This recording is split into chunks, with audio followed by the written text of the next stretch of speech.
right, and we go ahead and kill the music, and here we are, back again for another game of Mass Effect. Dun dun dun! This one's our second episode. We don't have Todd with us tonight, so we have a pretty picture of Aquarian in his place. So we wish him the best. Obviously, real life and whatnot tends to pop up a lot when the holidays are coming around. So that's why some of the games we have been able to play just yet, because just parties or schedules or birthdays or holidays or whatnot all tend to fall around those time frames. So it is what it is. But that being what it's what it is. So where we last left off with the game, everybody had met at the Dark Star Lounge for the first time, and you were given some details as to where to be in regards to a task, a test run, so to speak, that is supposed to be popping up. So you've had a day to kind of process what has happened, gone back to your respective cubby holes and places of residency within the Citadel, or if you don't necessarily live there, then you've maybe rented a room at like a hotel or the equivalent, or in Todd's case, a hostel. It's not wrong. Yeah.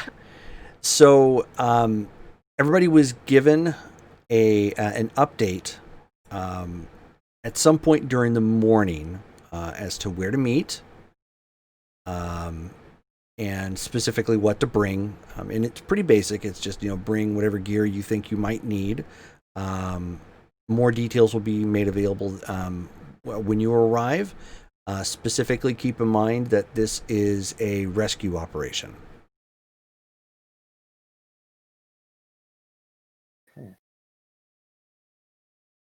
So, the landing pad, or I should say the dock that this is all taking place at, it is an nondescript Alliance freight, well, not Alliance, but Earth Systems freighter. So much like the military you would see nowadays, there are certain craft that cross over from commercial use to military use. Freighters tend to be one of those types of ships. Very blocky, not very attractive. They literally almost look like a cabin with engines, with a long shaft in the middle with like shipping containers that make up the bulk of it. Like square shipping containers. So I mean, it's very. It obviously has a lot of use, but it's not very pretty to look at. But the way the ships are designed, those particular pieces can actually be broken off, just like shipping containers. But you have access to each of them through the middle of the vessel. So if you need to access it for whatever reason, you can go through them individually. But this ship is actually in dock currently, waiting, sitting on top of the hood of a shuttle car, which is parked nearby. Is your contact Brooks? And she just dressed very similar to what she was before. Business casual in a sci-fi setting.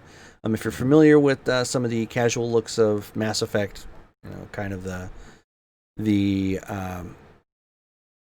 most of their tops kind of look trench coaty in a sense, almost like lab coat-ish kind of, but more made for style. Obviously, not for trying to keep yourself clean of toxins and whatnot. Boots and fingerless gloves.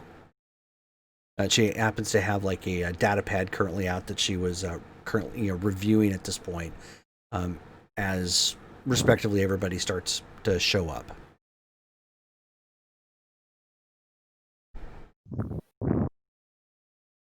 So let's say Brittany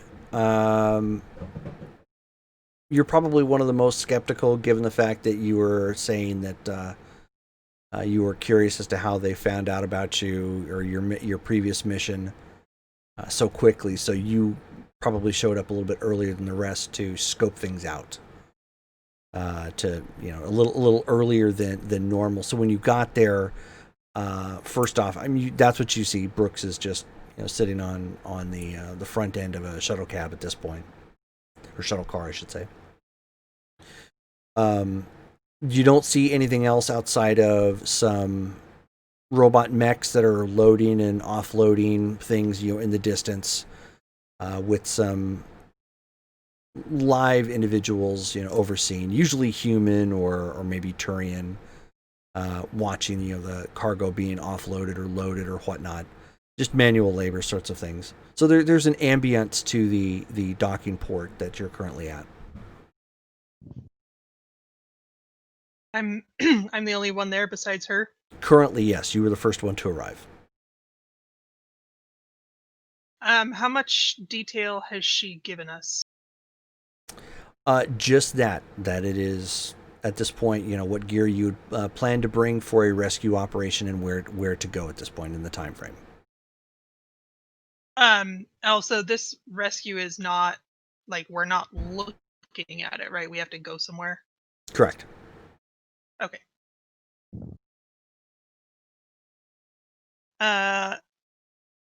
Well, ma'am, if there's more information that you can give us up front, I prefer to work with technicalities rather than against them if I have the opportunity. Oh, of course. I'm just waiting for the others to arrive. You just seem to be the early bird trying to get the worm. I like a job well planned. Completely understood. We should have. I'm actually awaiting an update at this point, and I believe I should have an update when the last of you arrive. One of the members that you have not met yet is currently running late. I see. And did you have any other questions in the meantime?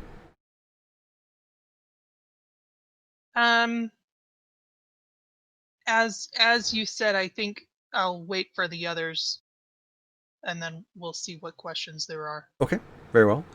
So then, one after another, the rest of you start to arrive.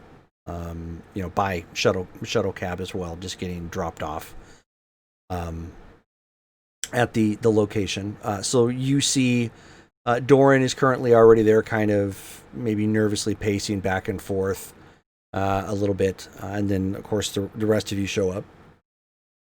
Praza shows up as well. He is looking around quite a bit, kind of muttering to himself, sounding more like he's just trying to take in what's around him. Everything seems to be so new to him, so it's like, what's this? What's that? There's always something there, sort of just kind of really into it in a,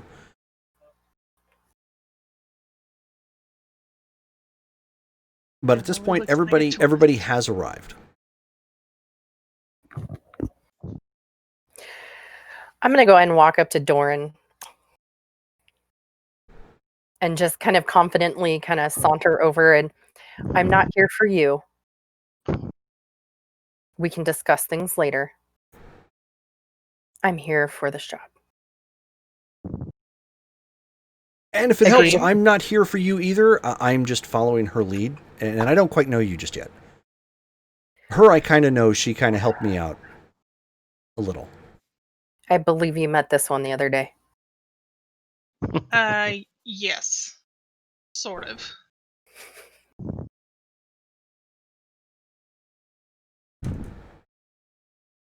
So we're in a group where there's already bad blood? Yeesh. I wouldn't say our blood is bad by any means, just complicated.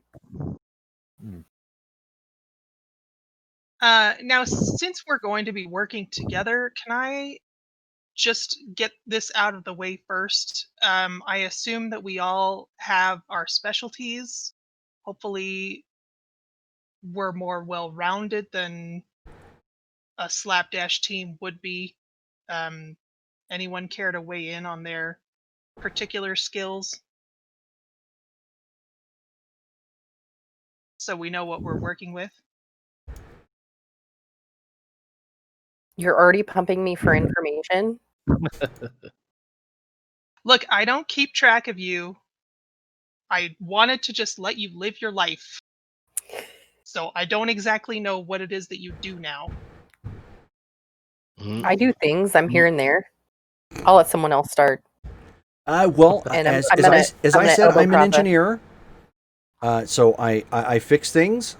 But then again, I'm Corey, and you probably already kind of guessed that. Yeah. All right. Fair assumption. Well, as far as giving others information, just to make sure we're all on the level and what have you, first, make sure we're not going to use this against anybody else. Just putting that out there. But beyond that, you can count on me for scouting, infiltration, and, if need be, a little bit of wet work.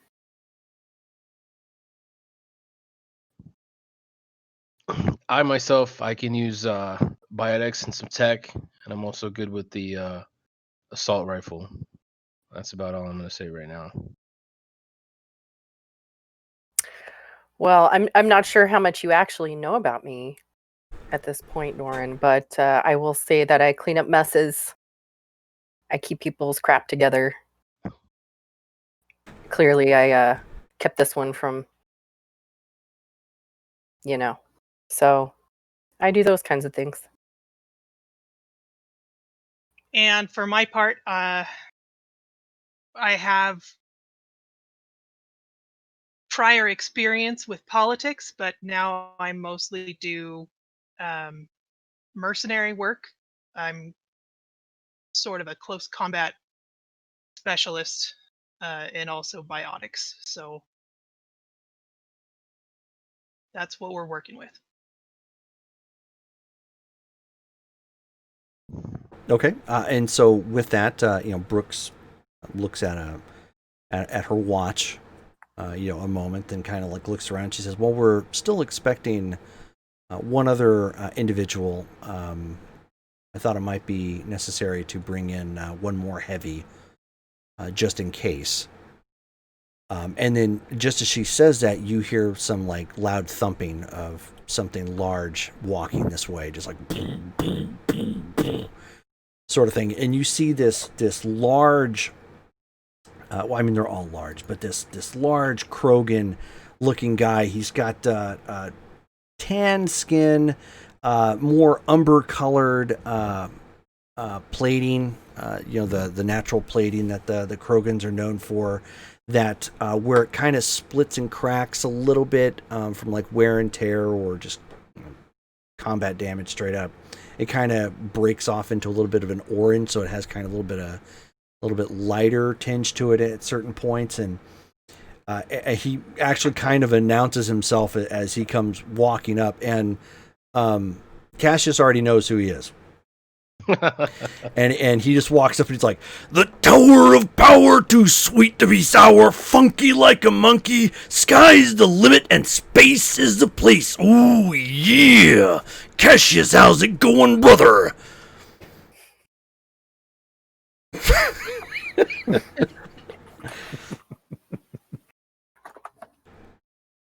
First up, I didn't expect him to be Randy Savage, man. That's awesome, dude. As soon as I compose myself, hey, what's up, G? How you doing, man? Looking forward to it. The cream of the crop always rises to the top. I was waiting for that little creamer, man. What do we got going on here? Yeah, we got the little green drill over here. We got some little asari off to the side. Little pepper, little spice. Yeah.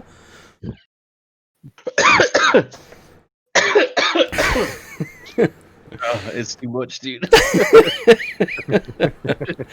And so Oh. Brooks is like, okay, so it looks like Grog, you and Cassius already know one another. I suppose that bodes well for team dynamics. So, ladies and gentlemen, if I could get your attention real quick and show you the data pad. She does a couple swipe motions and pulls up what would basically be an email, but emails in this sense also have a little bit more updated. They would have like, embedded video, graphics or whatnot that would kind of come up with it. So it reads kind of like a little bit like an automated report. And she says, several days ago, we lost contact with an individual that, for lack of a better term, your potential employer classifies as a very important individual. Dr. Treya Nuwani has gone missing on the planet of Fel Prime. I'm sorry. Can you repeat that name? Dr. Treya Nuwani. Oh, Now, she is an Asari anthropologist, and she is fairly regarded in her field, despite her young age by Asari standards. She is an embedded scientist to the Fel Prime colony, which I don't know if any of you are aware since you're all non-human, but it is a predominantly human colony. Now, Fel Prime has had problems with pirate and bandit activity. Just last year, the Blood Pack tried to raid the colony for its goods, which it is known for being a primary producer of pharmaceuticals. Primarily, from what we understand, for the Alliance military and Earth systems. But with Nuwani going missing, the Marines that are stationed on Fel Prime have had to pull back and are unable to continue their search, and that's where we come in. We aren't certain as to who has abducted the doctor at this point. We don't know if there are any demands. We just know that she has gone missing. It is believed that she is still planetside because the Alliance military has been monitoring traffic coming and going from the planet and has thus far detected none. So unless there's some sort of stealth drive that we're unaware of, they are still located there someplace. Your particular job is to go in, find what information you can that they may already have, find the doctor, get her back to the colony, and get out safely.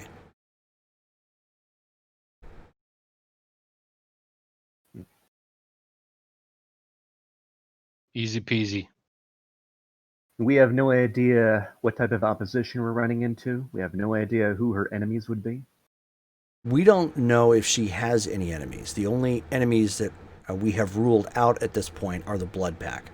The Blood Pack were a gang of Vorcha, Krogan, and other disreputables that attacked the planet about a year ago. They have given the planet a wide berth since, from our understanding. So we don't believe that they have had anything to do with it. do you happen to know what exactly she was working on when she disappeared?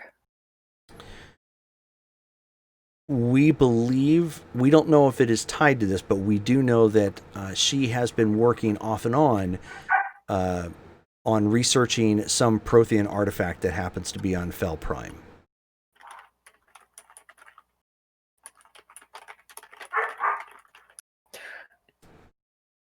Do you have any information about this artifact, or who might we currently do be not. interested in it? Okay. But this may be something you can obtain while you're planetside. Although I'm uncertain how willing the Alliance military is going to be to give that information up to non-locals. What is And her that- relationship with? Oh, what is her relationship with the locals? How is she connected with them? To our understanding, she is well regarded by the colonists there, and she is a vital member of their research team.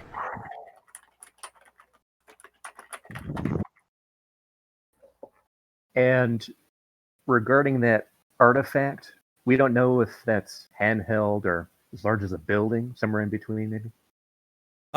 Not specifically, but my understanding, as I have not been there, my understanding is it's terrestrial based, so it's much larger than something handheld.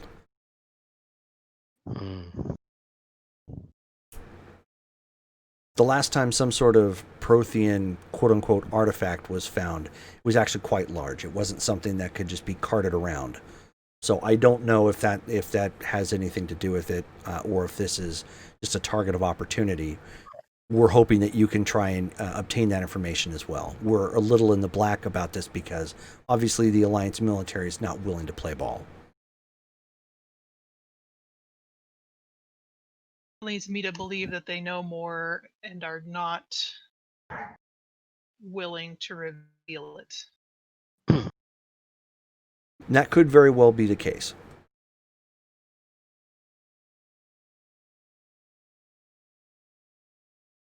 So we need to interface with them first. That would be my suggestion. If for no other reason than to determine just how willing they're going to be to assist in search operations.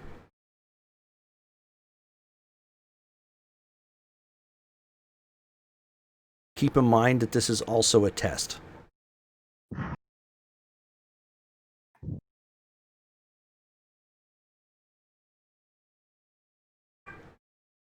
Did any of you have any other questions? No, seems pretty straightforward to me. Not right now, I guess.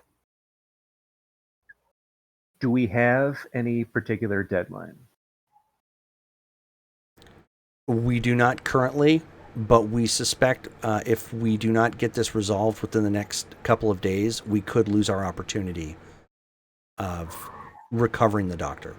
The longer she is an unknown value, she remains missing, the worse the situation is going to get. Got it.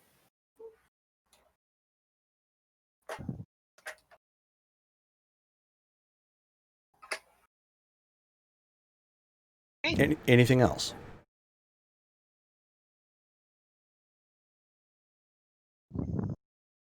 Well, then your silence indicates nothing. So your passage has already been bought and paid for on this freighter behind us. You will be shipping out immediately. Should you need anything, well, you probably should have already brought it with you. It should take you roughly a day through faster than light drives and the Mass Effect jumps to get to Fel Prime.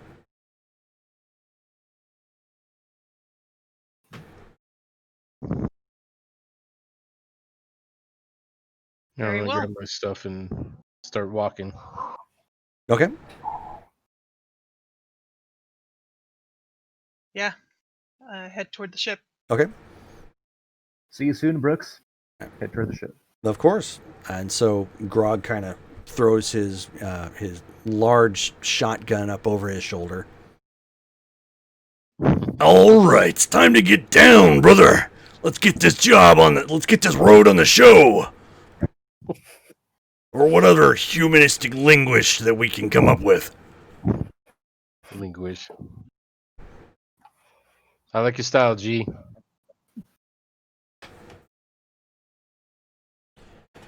So you're gonna have to tell me, little man, which one have you already called dibs on? Don't want to dip my quads in your mess there, man. We just started, man. You need to cool off a little bit.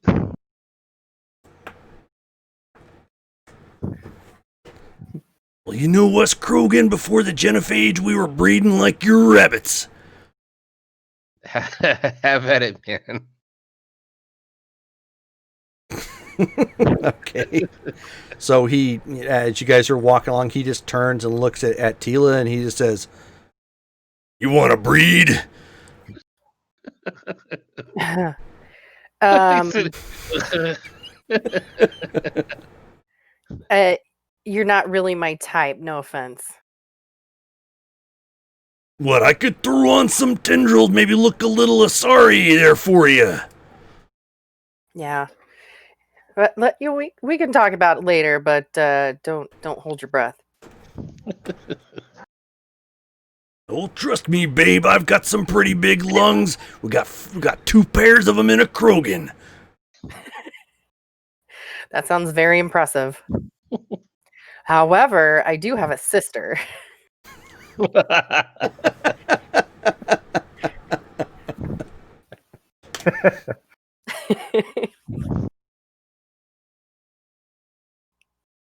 She starts walking faster. yeah. I'm just gonna go ahead and point out Doran. She just shakes her head and keeps walking. So she goes walking along and he says from behind Doran, he's like, Yeah, I think I saw that swinging on some pole star dancing. Dig it? Dig Is he addressing me? we didn't really say a name, but I mean, it seemed to be in your general direction.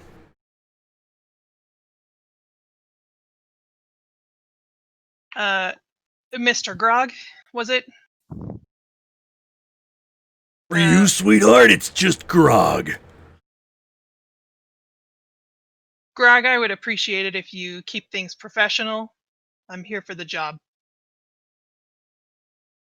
What are you talking about? Of course I was gonna pay you. I'd never slip and not tip. Strike out the.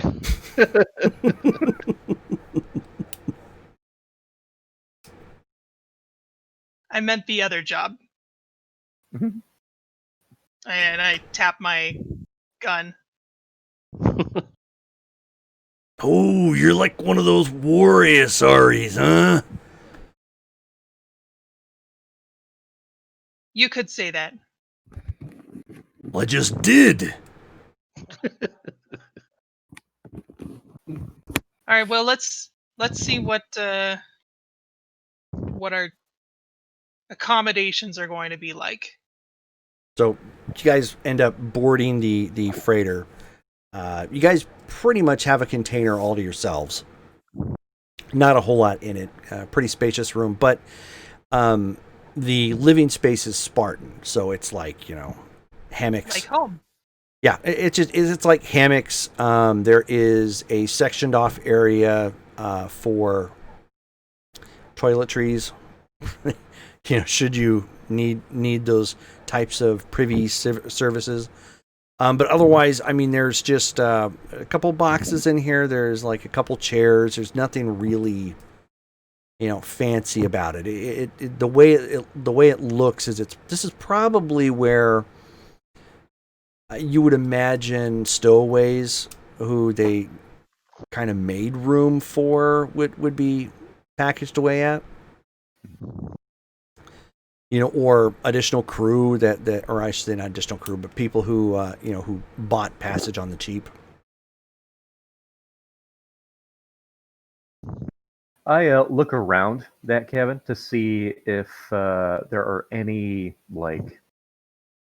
surveillance cameras, what have you, looking at our cabin space. Oh yeah. There's 4 of them. There's one at the top of each corner of the container,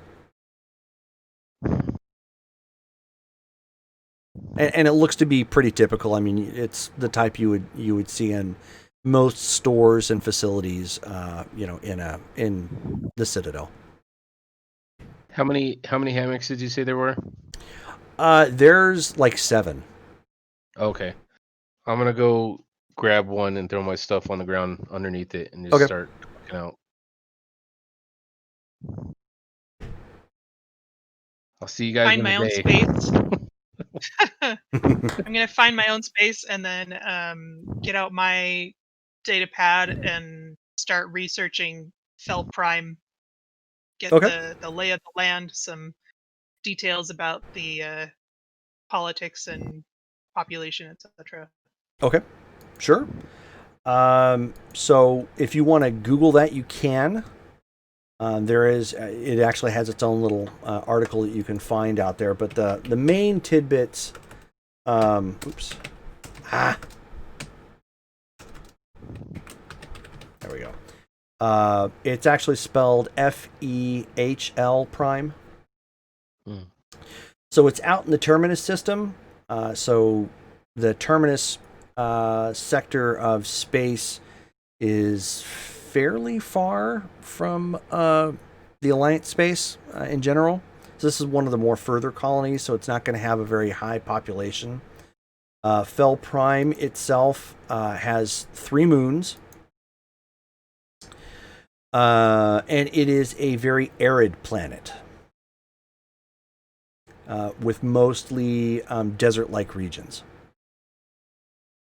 Is it breathable? Yes. Mm-hmm.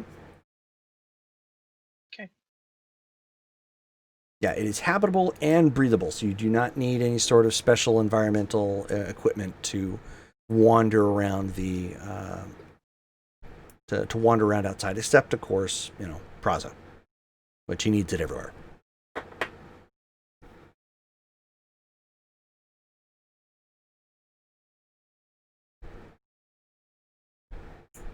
So, anybody doing anything in the meantime while you're on your way shipping to Fell Prime?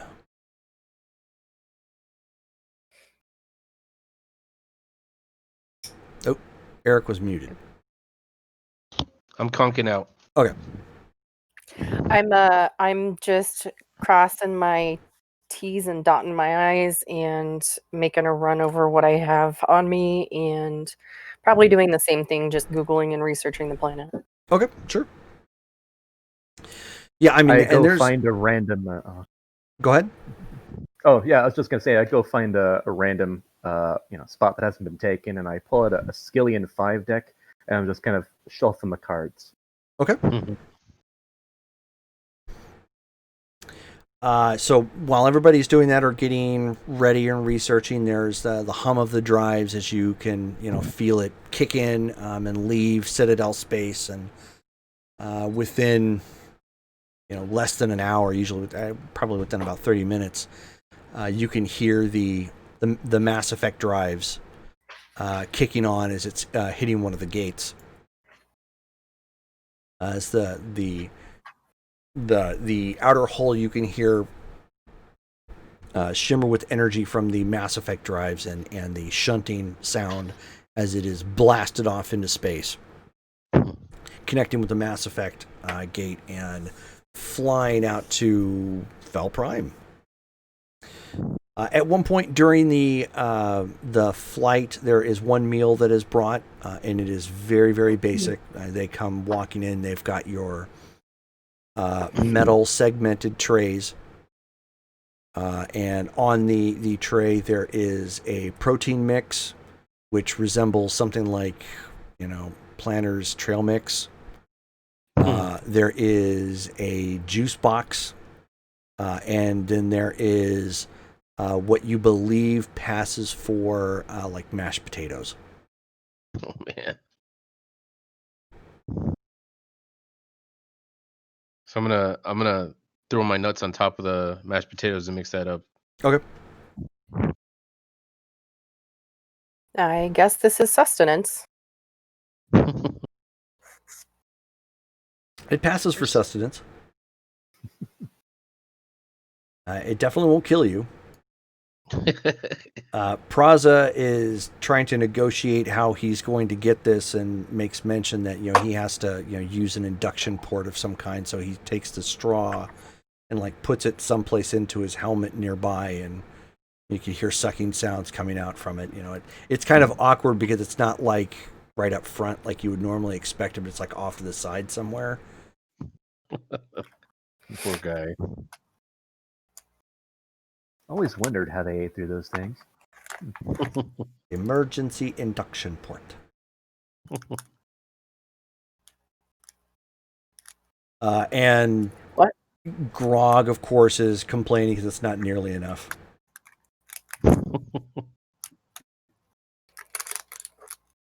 But everybody makes the jump to Fell Prime. Shortly after getting there, or getting out of the jump, because you can hear it when you exit out of the jump speed and come back into basically real space. Somebody comes over the speaker, presumably the captain, and announces that they're going to be landing on Fell Prime shortly, and to get your things together to disembark.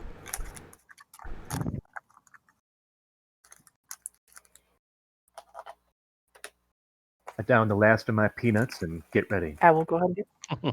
Okay. And with that, once you guys end up hitting the atmosphere, you can tell because the whole ship, of course, starts to shake as it's breaking through, and hull plating starts heating up and whatnot. But within a few more moments, you break through the atmosphere and you're coming down into Fell Prime proper. And you land the ship itself. Unfortunately, there's no windows or anything in the container you guys are at, so you can't watch it as you're descending down. So it's all kind of disembodied a little bit. You kind of have to go based off the sound, but you can hear and feel the ship touching down, and docking clamps land onto it, or latch onto it, I should say, as it touches down. And within a few moments, you can hear the hissing of the decompression of the compartments as people are starting to come through the center of the ship, and people are starting to disembark and get off.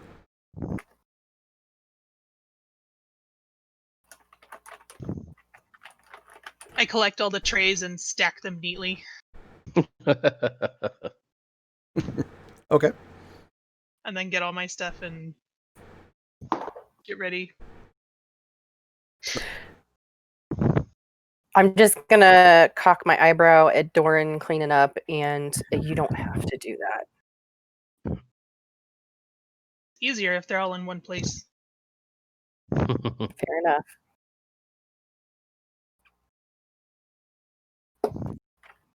So as you guys make your way out of the container and then off the ship, you can see that there are some civilian operators here. The best way to describe the port that you're at, it's all open air, but there are a couple cranes that that are nearby that will take larger items on and off. People working the docks, so there are some moving back and forth, but for the most part, and you would get this from the information that you obtained. Anybody who dug a little bit into your systems to get information on Fell Prime, there's not many colonists on the planet itself. Fell Prime has where is it at? Oh, they don't have it. Fell Prime has less than 1 million colonists on the planet in total. We're looking for a specific contact, right? The only thing that they've indicated to you is that you should probably try and connect with the Alliance military to see what they're willing to give. Otherwise, you're going to have to investigate on the ground to find out from there. When we exit and we're in the port now, do we see any actual just typical Earth Alliance Yes. station group Oh, yeah. of dudes? Okay. Mm-hmm. Yeah, not many, but there are some. They're positioned generally, and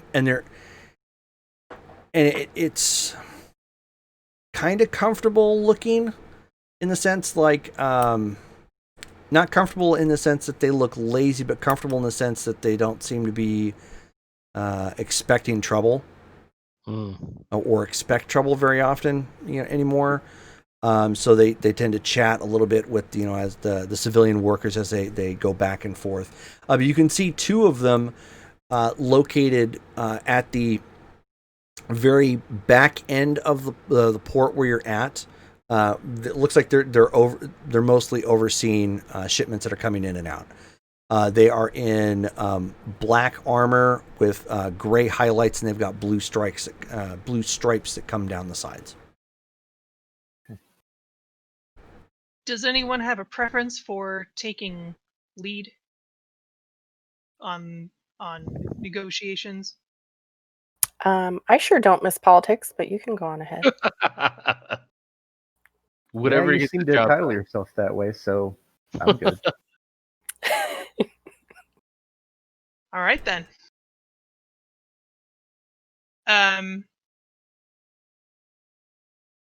Then I will walk up to the Alliance kiosk and ask who their superior officer is and how we might contact him. Okay. Well, they kind of look back and forth at each other, like they weren't really expecting any of you to be here, because most everybody here is human. And he kind of looks at you for a second and he says, "I'm sorry, but who are you?" My name is Doran Vasava. I am. My team and I are here on business, and we would like to speak with your superior. Business. Why don't you go ahead and give me a roll, Brittany? Business. Well, it's about to get busy. 16. Persuasion. Good job. Okay. No ones for Brittany. Yep. So he kind of he does one of these numbers, into his helmet, and he says, "Yeah, can you send Lieutenant Vega on over? We've got somebody asking for our quote unquote superior officer." You hear it, chime out, and he says, "Yeah, if you want to take a seat or something, ma'am, he should be here in about 10." Thank you.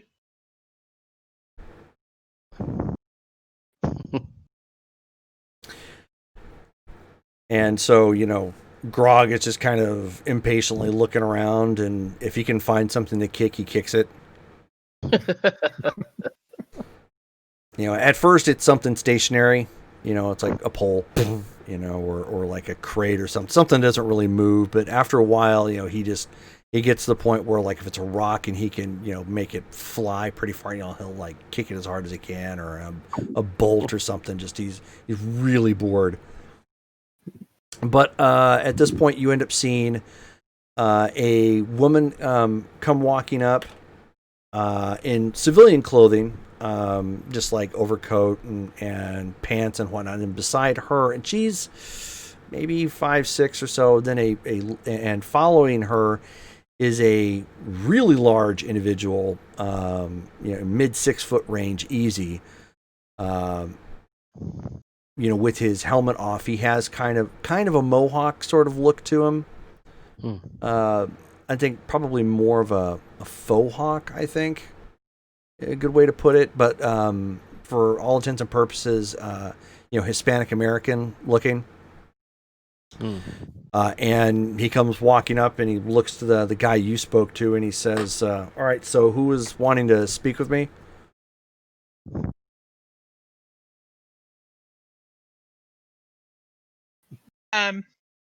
I'll step forward again and offer my hand. Say Lieutenant Vega, I presume. You'd presume correctly, Miss Vasava. Doran Vasava. Can my team speak with you privately? I'm sorry. What is this in regards to, Miss Tasava? A missing person. And so the woman he's with, whispers something to him, and then she ends up walking away. And he says, and he motions to the two men that were standing out front to follow him. And he says, "Yeah, I think I could spare a few this way." Follow him. So he doesn't go to a private room per se, but he does take you off to the to near one of the warehouses that doesn't have really any activity going on at the moment.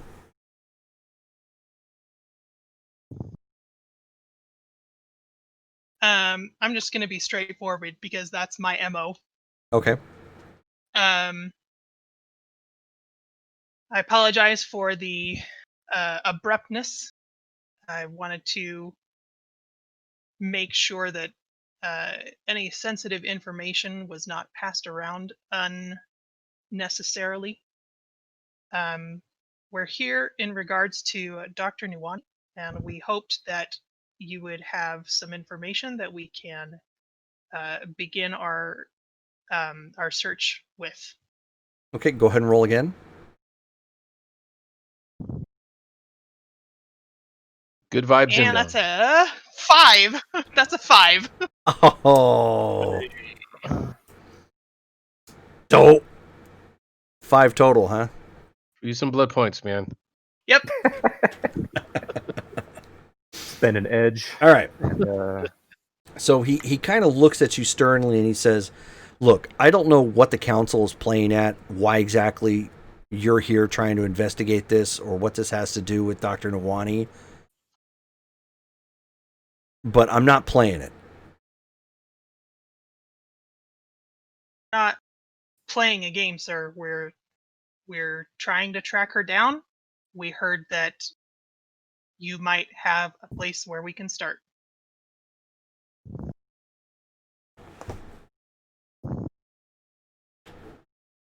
Yeah, you still haven't clarified why exactly the council's even here.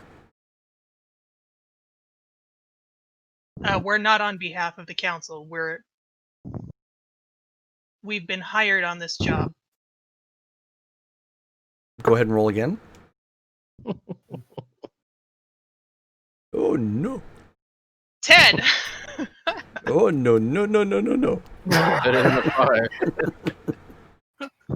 Anyone feel free to step in. Yeah. Let me pull up my dice roller. Yeah, so I'm gonna. so Oh, go ahead. when you try to explain, your voice kind of cracks a little bit and doesn't really belay the confidence you're trying to. I mean, you get everything out you're trying to say, but you're just like, it doesn't come off as confidently as As you I would realize like I it. don't actually know anything. Yeah, and he's just like, uh-huh.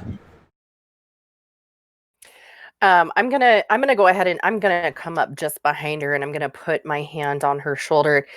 Sir, I apologize for the assumptions that we're with the council, but I can assure you we're not.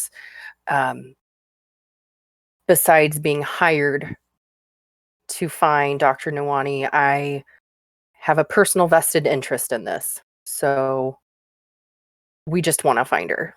Go ahead and roll. It was charisma, right? Yep. Yeah, so Okay. basically what you're doing is So you're trying to make a D20 persuasion plus check. your modifier. Yeah.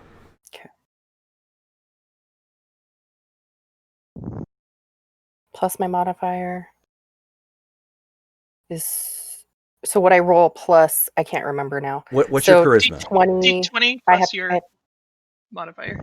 What's your okay, charisma? so 10. 10. and Okay, I so you rolled don't have an a 11, modifier. so 21. So are you so at a 10 you don't have a modifier. So do you have are you skilled in persuasion? Do you have a No. proficiency? Okay, so it's just going to be a straight D20 roll then. Okay, 11. Okay. Wait, do I add the charisma plus my roll? No. Okay. That's why I was Just a asking roll. what your charisma was. If your charisma was Gotcha. above a 10, I think if you're at, is it an 11? 11 and 12, you get a +1, I think, or something like that. It's at like even numbers, so like at 12 you get a plus 12, 1, okay. at 14 you get a plus 2, and so forth. Okay. Aha. Yeah. And he says, so mercenaries with a personal stake. You're going to have to be a little bit more clear with me than that. How clear would you like us to be? She's an old school friend, and I just want to make sure that she is found safe and sound. Okay, why don't you go ahead and make that roll, since you're being brutally honest with your friendship ties with her, and take it at an advantage. So you roll twice and take the better of the two rolls. Okay. 16 and 5. So I'll take the 16. You're like, no, you know what? I'm going to stand in the 5. We'll see how that goes for you, Kat. So he looks you over, a second, and he's like, fine. It's not like we have time right now to dedicate to search for her. So what do you guys know outside that she's missing? We know that she was researching an artifact. We don't know what the artifact was or who might be interested in it. So I would think that's probably a good way to start. Give us her last known location. That would also be helpful. The last known location we can give you. We can't give you access to what her research was. I don't have the authority to do that. But we don't believe Does she have any we don't believe it's tied to known that, but we aren't rivals certain. or enemies? None that we're aware of. Is the blood pack operating in the area? The blood pack is definitely not operating in the area. Okay. We ran those guys off the planet last year, and they have been back since. Good to know. Is there any other criminal element that we should know about? So he pulls up his Omni tool and starts showing some clips, and he's because at that point Missy's character Tilo was speaking. He threw the images over to her Omni tool, and he says, "This is her last known location, and we believe." Around, and he lists off the time frame, which at this point was like 2 days ago. He says we had the port side, or civilian port side, and indicated that we had a shipment come in that we hadn't accounted for. So while they were in the process of investigating that, she ended up going missing. When we looked the ship over, we noticed that there were additional cabins for individuals, so we believe whoever abducted her was on board this ship. Now, we've tried to search for her, but because we're under warning right now that there may be pirate activity coming in, we can't spare any manpower to go search for her. We do, however, think at this point, and he pulls up another image and of course throws it over to your Omni tool as well. He says, we think they may be located in one of the mines that are out there in this, and it lists off a region here on Fel Prime. These mines haven't been in operation for a while. Don't ask me why. I think maybe they're tapped out. But they're close enough and secure enough that she could have been taken there. But we're assuming that she's still on the planet. I pop in. Do you know what they were mining? Everything mining here is specifically for pharmaceutical use.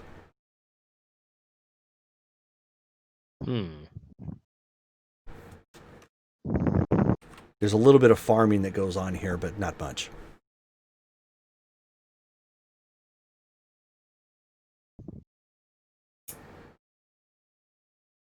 Well, that's a great lead. I suggest we get a move on.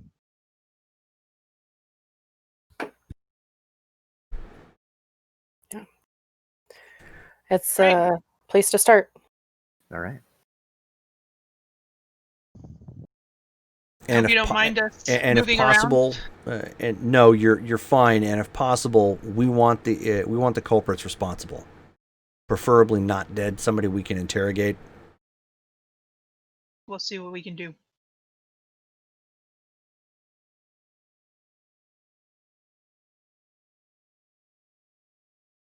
All right. Thank you for your cooperation, Lieutenant.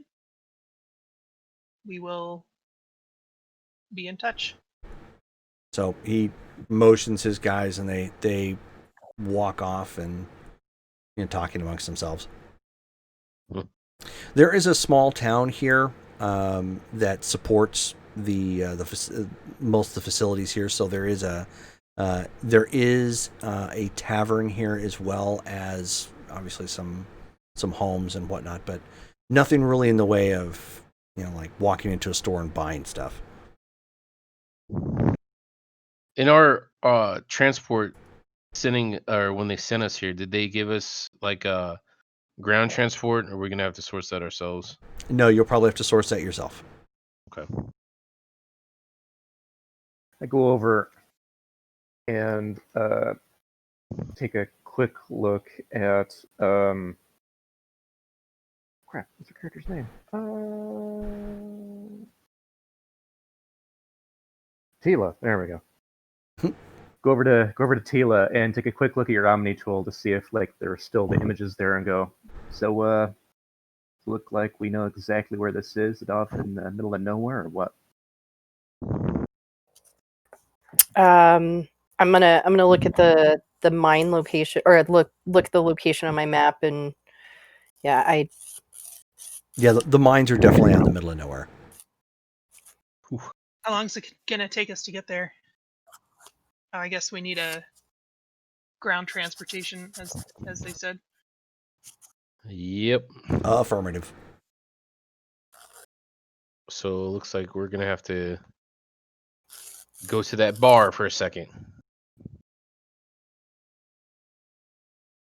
You like getting rides from bars?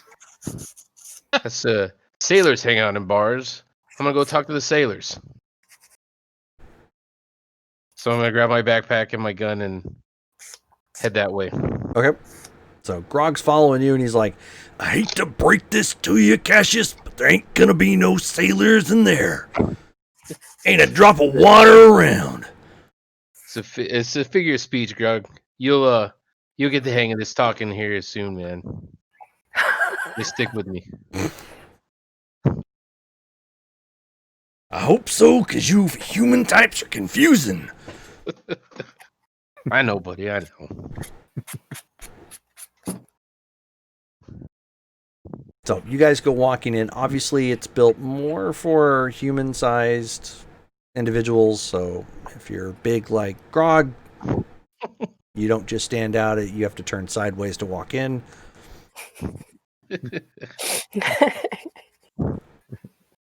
But you go in, and I mean, it's literally like a bad joke when you guys go walking in. It's like, two guys walk into a bar sort of thing. It's like everybody in here, for the most part, is human, and then the aliens walk in.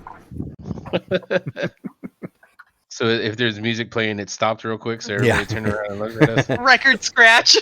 Right. Chopin stops playing on on the piano in the background. Yeah. A glass falls.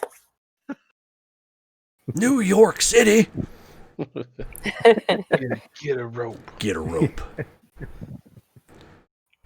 I'm But gonna. you go walking, and they and then once you walk, when all of you walk in, they go back to whatever it was they were doing. But it was kind of noticeable that on a predominantly human colony, like probably every alien on the planet walked in.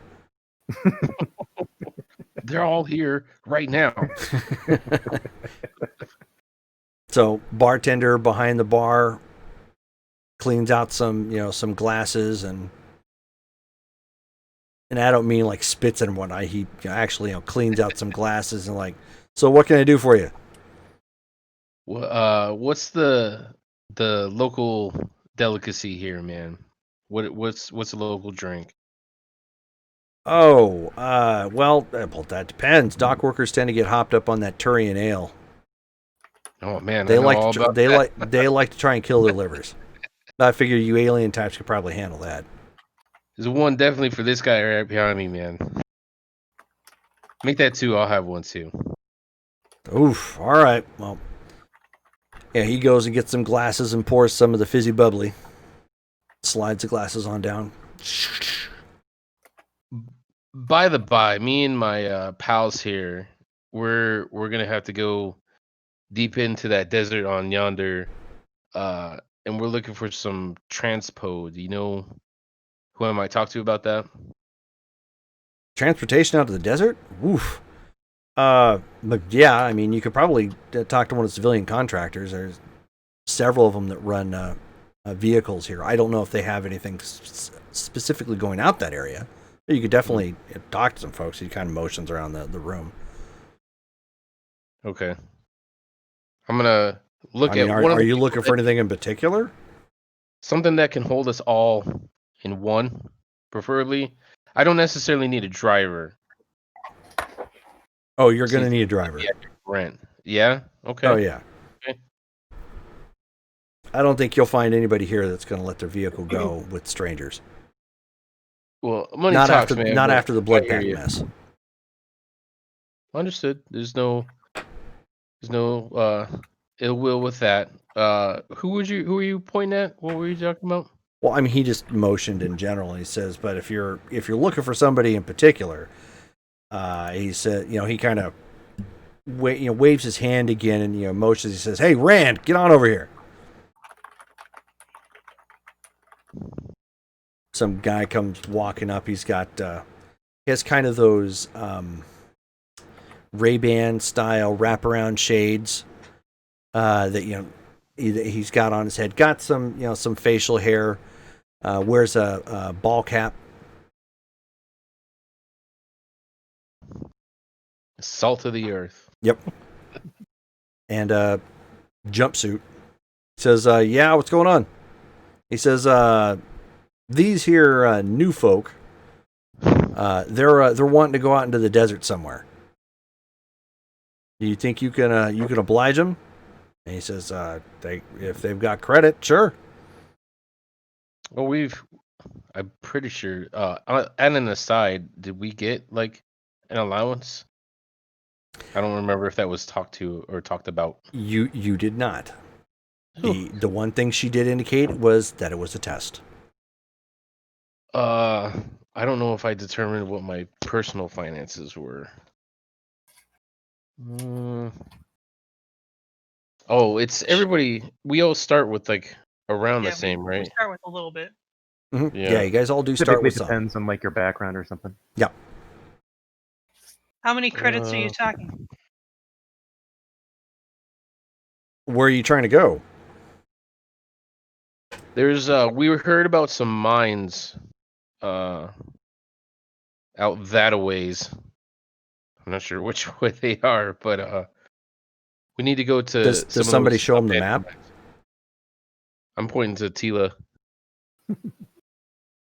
Yeah, I'm gonna go ahead and show where. He I'll says, do my Vanna White. Yeah, He said, you weren't oh." kidding. That is a ways out there. They haven't been using that in like 2 or 3 years. $2,000 there and back.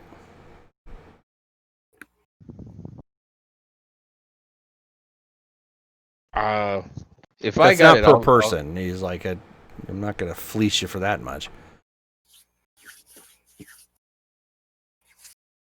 Yeah, on an aside, I don't think I determined how much I had, dude. I mean, Did any of you guys? I could cover it as long as I'll that's I'll a write fair you an IOU. price. A personal IOU.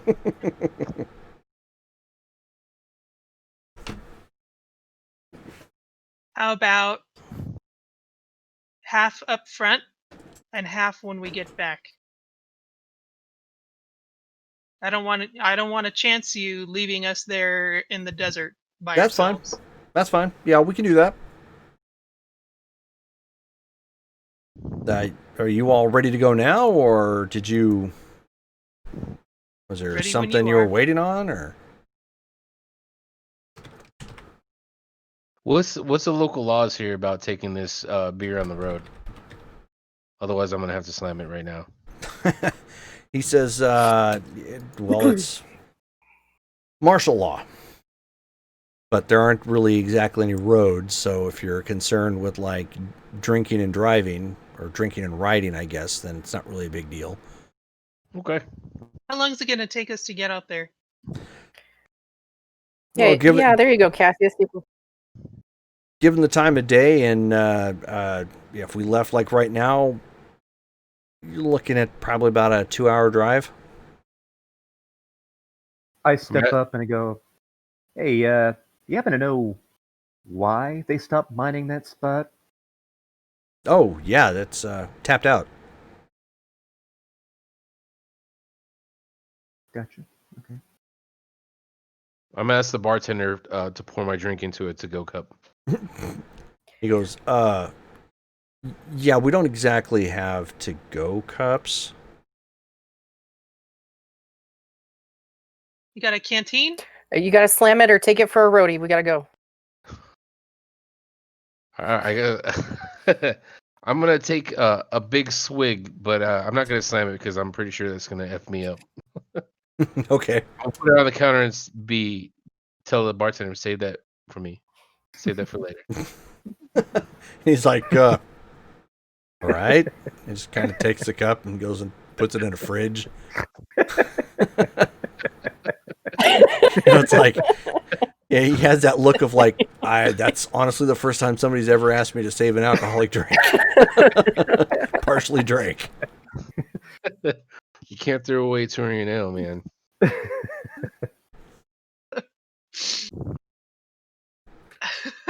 You see, Cassius, you gotta get yourself one of these tumblers, yeah.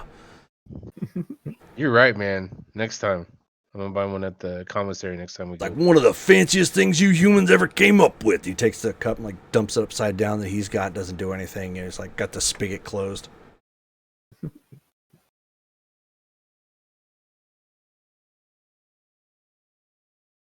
Next Right, time, friend, G. we're ready when you are. All right, so follow me then. Follow me outside, and I'll show you where to wait. I got to bring the vehicle around. Appreciate it. He shows you where it's near. There's a section of the town that is mostly just warehouses, and when I say mostly warehouses, it's like 4. I mean, again, it's not terribly huge. It's a Mass Effect settlement. What's that? It's like a Mass Effect settlement. Yeah, it Yeah. is literally a Mass Effect settlement. As you guys were kind of waiting and wind blowing in the distance a little bit, you end up hearing the vehicle come rolling around, and it is like it's basically an unarmored Mako. Nice. If you've seen those, so it doesn't have the cannon on it or anything, but it's fully enclosed. It's got the 6-wheel. I think it has. Where they have 6 wheels or 4. Can't I remember. think it was 6. The Mako has 6. Yeah. Yeah.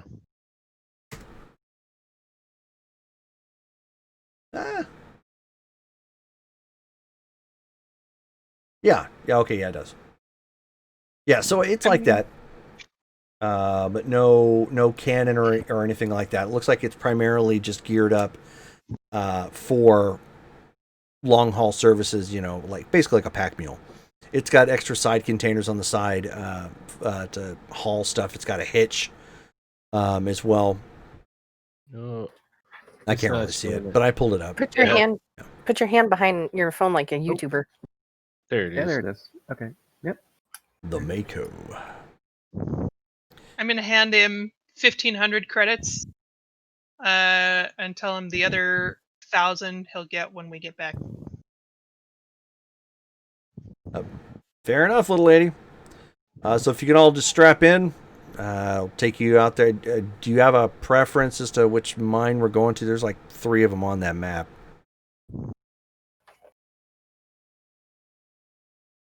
Start with the closest one. Okay, easy enough. So throws it into gear and starts driving off, and of course it tends to keep pretty stable. It's got the 6 wheels, to keep it, pretty steady, and he's driving at a pretty decent clip. And he says, I hope you don't mind me asking, but it's a little odd having so many non-humans on the planet. Not that I particularly care, but last time that happened, the Blood Pack attacked. So, Well, we're not the Blood Pack, if that's your question. yeah, the lack of the Blood Pack attire was a dead giveaway. We're from the Citadel. It's a melting pot there. You know what I'm saying? Well, yeah, no, I've heard of the Citadel. I didn't think the Citadel took direct action in Alliance space. It seems kind of odd. We're not with them. We're just from there. Yeah, I'd say we're more like contractors. Ah, more mercenaries. Okay, I guess that makes a little bit more sense. You said more mercenaries? Yeah, we get. Well, I shouldn't say we get. We occasionally get mercenaries that come through here, but they're mostly down on their luck types trying to turn a buck for something. But we got the Alliance Marines, so we don't really have any use for them. So, nothing recently, any other mercenaries talking of a big game that you know of? No, not that I know of, and believe me, we would know. It's not a very big population here at in Fel Prime, so at least not at the port. I mean, somebody could have landed, in secret, but that kind of defeats the purpose of talking up a big game in the middle of nowhere. Good point. So, anyways, as you're driving, go ahead. So has it been pretty quiet since the Blood Pack was For the most part, exterminated? we get the occasional bandit and pirate scare. We produce so much pharmaceuticals here; it's kind of a given. But the Alliance recently installed a giant main gun to the main base, and so that tends to keep some of the more organized units out of the area. They don't want to tangle with that. That particular gun can. I wouldn't say it would scare a dreadnought, but it would do some damage. It would give them just cause to not just throw all their weight around, to put it that way. That's always nice. So as he's driving along, and he kind of whips the vehicle to the side, real quick, and power slides a little bit, coming up to the first mine. He says, "Okay, well, this is according to your map, this is mine 40."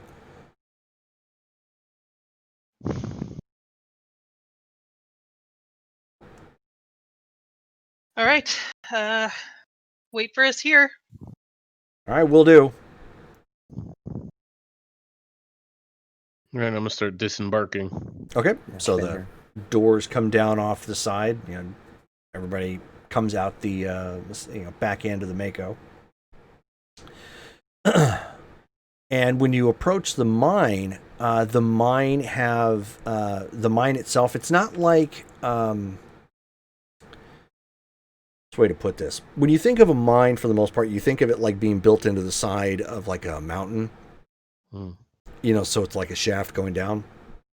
This looks like it may have been maybe a hill at one point in time, but now it's just kind of, there's like there's a little rocky outcropping or whatnot, but there's two large metal doors that are slid together.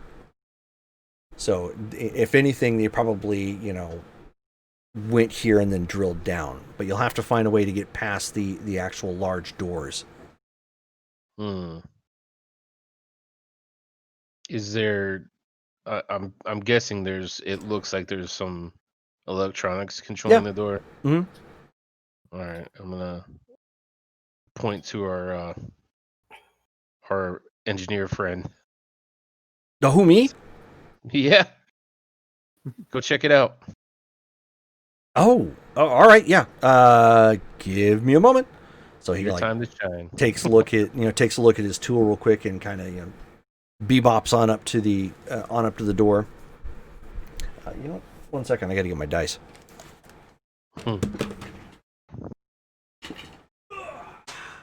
Can't believe the DM didn't bring dice.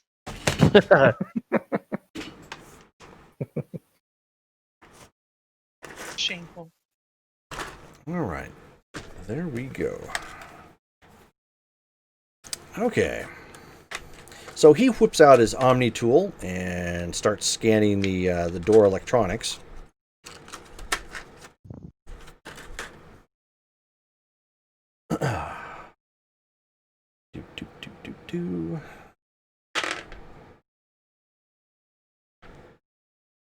Anybody have rope, by the by? Have what? Rope? Man, I was thinking about the rope too, man, from Boondock Saints, but I'm like, nobody needs rope. Well, I you mean, think I these can lines help. would be made so that you could actually enter and leave without extra things? Like, how do the miners get in here? That's true. That's true.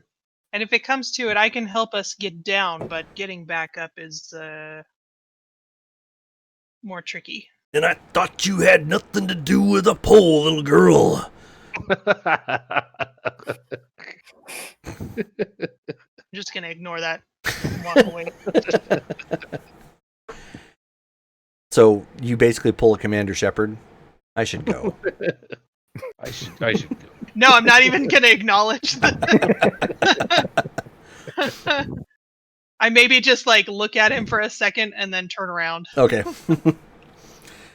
So it takes about a couple minutes, and Praza, jumps back real quick, and you can see, one of the doors starting to slide open. He's like, "Haha, I got it!" Good job, man. All right, let's examine the ground, see if it looks like somebody's been through here recently. Okay. You don't have to roll with your passive perception. Who here has a passive perception of 13 or above? Me. Okay. Passive perception 16. Nice. Ooh. Passive perception is actually on your stats at the very bottom.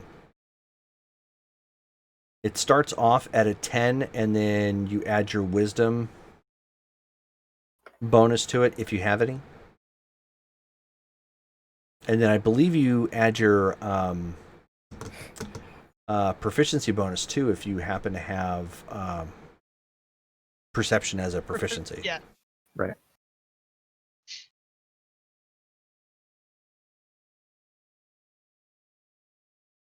I do not. Okay.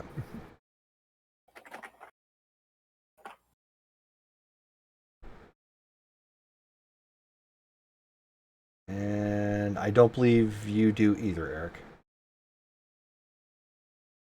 Just looking at your character sheet. Okay. Well, at least one of you do. So, Kel, as you are looking around on the ground, it doesn't look like anybody's been in here for quite a while. Nothing's really disturbed. Some of the equipment has been left there. It's got, a haze of dirt caked onto it. Some picks and carts that went down into the mine shaft and whatnot. Looking around, I go, yeah, nobody's been here for a while. So if they're in there, they're still in there. Before we go through with this, we didn't really go through this as far as our initial introductions. I know we vaguely know what each other can do. How many of us have combat experience? I'm gonna raise my hand, and then I'm gonna point at Grog. I have some. All right. You bet your sweet patootie I got combat experience. Dig it. Well, Greg, I'm glad you think my patootie is sweet. Appreciate that. Beyond that, I suggest I head out first and take point. And if any of you happen to catch somebody about to put a knife in my back, appreciate if you shot him. Well, You all count right. on me, man. Well, I like that can-do attitude from the little green man. Locked and loaded, brother. Then I walk up to the entrance and I do one of these and activate my tactical cloak. And Okay. I start heading in. Okay. I'm gonna follow and motion to Grog to walk next to me. Okay. I'm gonna nod for Dorn to go next, and I'm gonna bring up the rear. Okay. So Praza is like looking around and he's like unsure where he should go, so he just. I'm just gonna take him he by the just follows back, and I'm Tila. gonna push him a little bit. Okay. I'm gonna push him in front of me. Okay. Okay. Stay where I can keep an eye on you, please. Oh no, yeah, absolutely, 100%. Thank you. And so as you guys start walking in, he's like, "It's a little dark in here.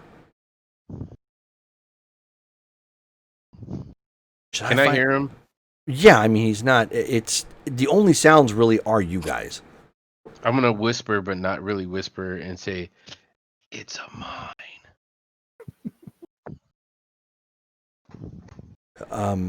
Should I find like light switches or something, or maybe a power generator? All right. Of course, it's always about you, isn't it? Thank you for the follow. Oh, who followed us? Smoggy Tulip. Thanks, man. Thanks. He is the smuggiest of tulips. Yes, the very smoggiest of tulips. Not to be confused with smog tulip. I'm gonna. I mean, that's really up to these guys with the extensive combat experience up here. I would say yes on the lights. However, that also lets someone else know that we're here. Yeah, we have the element of surprise right now. I'd say hold off on that for Yeah, until how we get a better well- bearing. How hard is it for us to see where we're going? Like, is it an actual concern? Well, there is no ambient light short of what you may have from your helmets, which most helmets will give you low light vision. But obviously that's not going to be terribly great in the absence of light.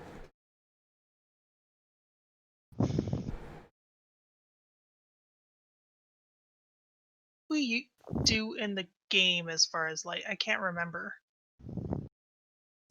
In the game, they never address it. You never have an There's instance where always that enough happens. light. Yeah. Yeah. There's always some sort of ambient light somewhere, no matter where you're at, including some of the mines they put you in. Yeah. Space is all that dark in Mass Effect. Would an Omni tool be enough light just to see around? If you have a helmet, you would have a helmet light. Okay, well, I guess that'll have to do. Oh, except I don't have a helmet. Do y'all have a helmet? I do. Actually, My don't. character, I do. think Omni tools also have flashlights, so it's like you're never without a light technically. if you I add your feel Omni like- tool. I feel like that's something that an Omni tool would do. Yeah, they do like so- nearly everything. So maybe I It's should my buy a helmet. flashlight, and it balances my checkbook. It slices. It dices. Yeah, it's also a Ginsu. Technically, it is. Literally. But yeah, well, I mean, again, not really something that I think they even really address in the game, but it would make sense that there was quote unquote an app for your Omni tool to generate like a little LED sort of blink, to give you some sort of ranged light.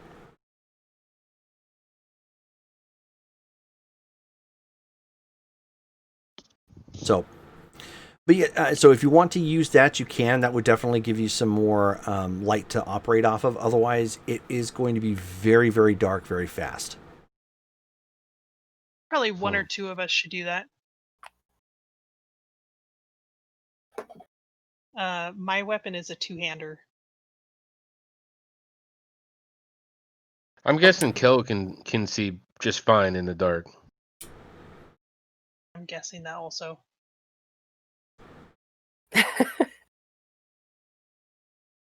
I do, since I'm invisible right now, I use my Omni tool to like send I assume I could use it to like send a direct message to people near me. Is that something that you'd say works as well, Jerome? Or no? Not really something that they go into, but I would say so long as you didn't make it vocal. So going off of the whole like vampire, obfuscate. If you're going to communicate with somebody, do it like through ASL. So like if you sent Morse code to somebody with your Omni tool, I would imagine you could probably pull that off, so long as you weren't like doing it out loud. You're just typing randomly to somebody so they could pick up the like the signal itself. Yeah. Okay. Could it be just a direct like actual text message, or do we have to like make noises like what you're saying, like as far as Morse code or whatever? No, you could probably send a text message. Yeah. Okay. I go ahead and send a direct message then to Praz's Omni tool.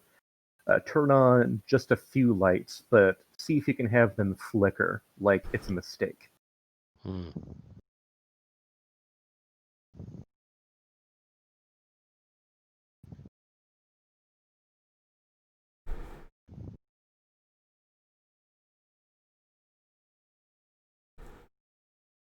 Not everybody all at once. Praza. Oh, you're gonna have Praza do it? Yeah. He sent it to Praz. Yeah. Okay. I'm sending it directly to Praza. Yeah. Okay, so he's like, so he turns to Tila real quick and says, "Oh, I got a message." You should probably check it. Yeah, no, it says I'm supposed to make the lights flicker. Who's it from? And he looks down at it and he says, "I think it's from that Drell we're with." I would probably maybe do as he said. Probably, maybe. Probably, maybe. Okay. Definitely. So he starts playing with the, toggling the light on and off.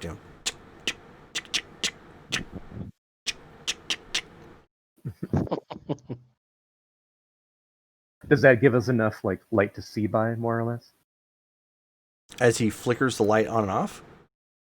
Yeah, as far Sure. as like the lights in the in the mine shaft, because he was saying, "Hey, should I turn these on or what have you?" Well, you mean the so are you trying to have him flicker his Omni tool on or off, or have him look for the generator for the lights in the mine? The generator for the lights, because that's what he was talking about earlier. Gotcha. Okay, so that I misunderstood. So then he breaks off from that and goes to look to see if he can find that, which he does. And so those power up, so you can hear a faint hum in the distance as a generator kicks on, and then the lights kind of boom boom boom boom boom, like kind of chaining all the way down the tunnel. Some of them probably need to be replaced, so they're not all of them are on. Most of them are on, but there's one that's out occasionally, along the line that goes down. And the shaft kind of goes down at almost a 45-degree angle. Going down, and there's tracks that follow it all the way down, and you can see that they split off occasionally as the main shaft was broken off of, as they kind of tried to follow the vein, it looks like, for what they were mining. I'm also now looking around at that kind of fork, sounds like there is, to see if I can see any like footprints or whatever going one way or the other. Sure. Go ahead and roll perception. Perception.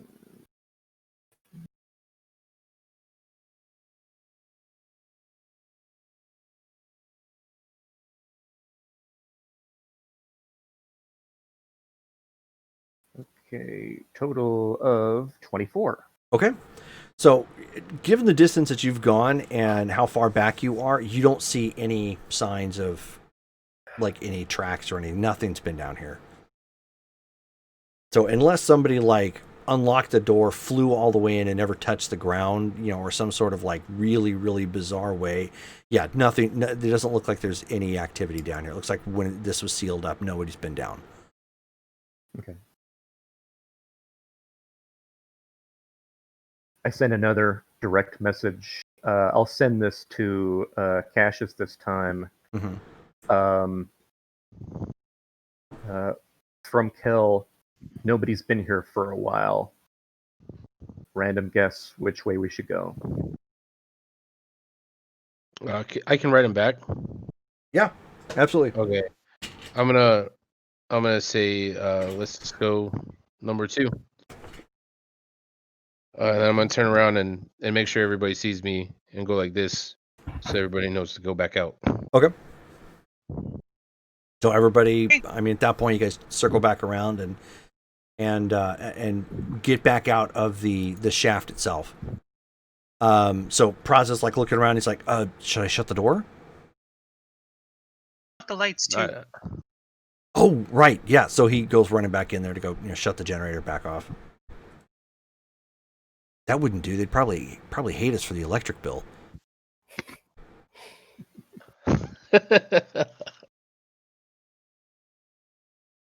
You're a better person than I would. I would have just left them. Oh no, you can't waste something like that. Oh, I can. Oh, we would never do something like that on the migrant fleet. Everything's got to be reused. Everything's got to have a purpose. That's commendable. So he shuts the door and locks that back up. How far to the next one? Is it walkable, or do we need to go back to the... No, you'll need to go back to the vehicle. Okay. So you guys I climb. got my cloak too. Okay, yep. So you guys climb back on board, and so Rand's like, find what you were looking for? This one was a bust. We need to go to number 2. Okay. Onward to mine shaft 51. So throws it back into gear and pedals on out. You hear the ground crumbling underneath it.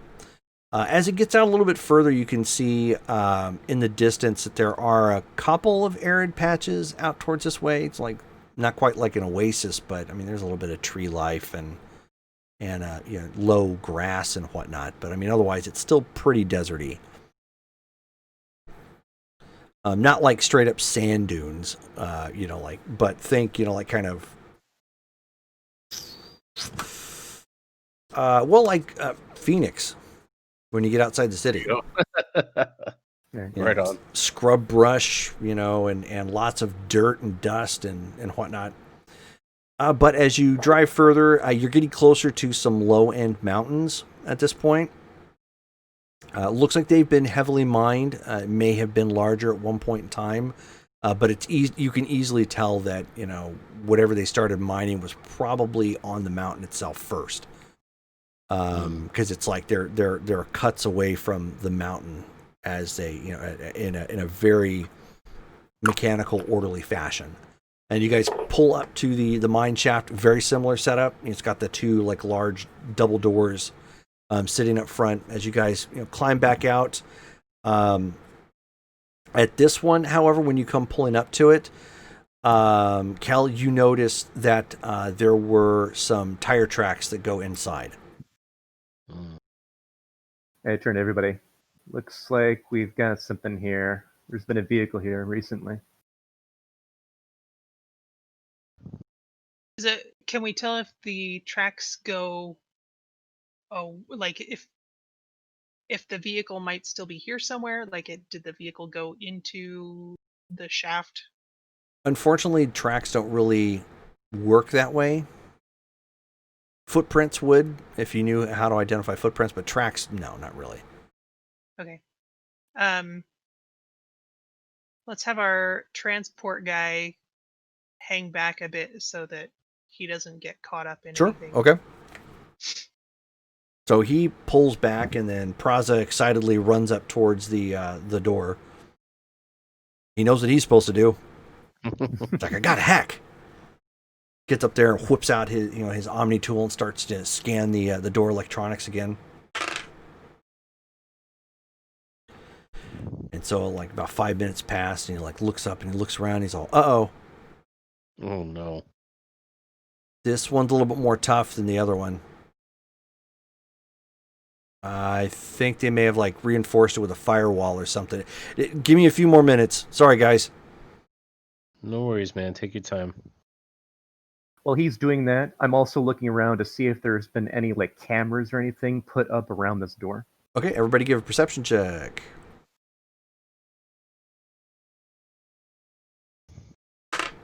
So I've got 15 charisma and I've got persuasion You're going to ask the cameras to come persuasion. Yeah. Hey, cameras, show yourself to me. out? Never mind. I got a 10 for. 15 on perception. 17. Okay. You gonna roll, Missy? Yeah, if my dice roller comes up. I have 16. 16. Okay. And what'd you get, Brittany? 15. 15. Okay. All right. Well, so as you're looking around, most of you notice, and it wasn't super noticeable, but you did actually notice because you were looking for it. You can tell that there is a fairly new camera set up on the outside.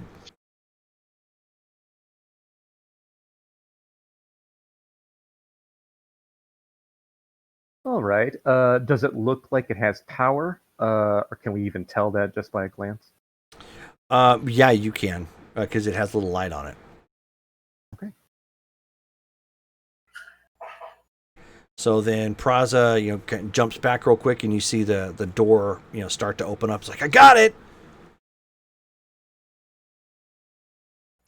I don't think we're going to be exactly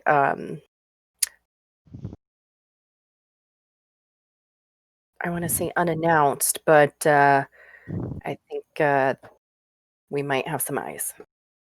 Yeah, at this point, we definitely don't have element of surprise. I pull out my pistol just to make sure it's in my hand. Okay. And Should I go, we I do this thing. kill the camera? I mean, it's already seen us. It doesn't matter now. but you know what? Just to make them lose that much more, I go ahead and shoot it. Okay. Go ahead and roll. Yeah.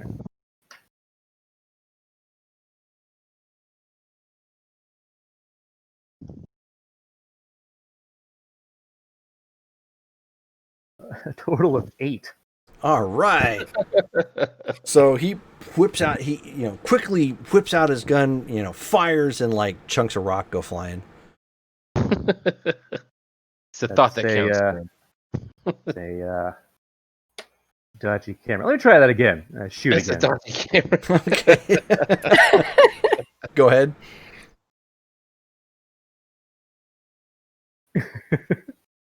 I get a 5, and so after that one misses, I go, you know what? How about we just let him see us? Yeah? Okay. Yeah? All right. Well, we'll have the element of underwhelming. I guess So- that's something. And you right after you pop off those rounds, Joe Praz is like ducking a little bit because he wasn't ready for gunfire to start. He's already kind of edgy at the with that. And then right as that happens, you start to see rounds come flying out of the mine shaft as everybody's in combat. Okay. So, Go ahead and roll a d20 for initiative.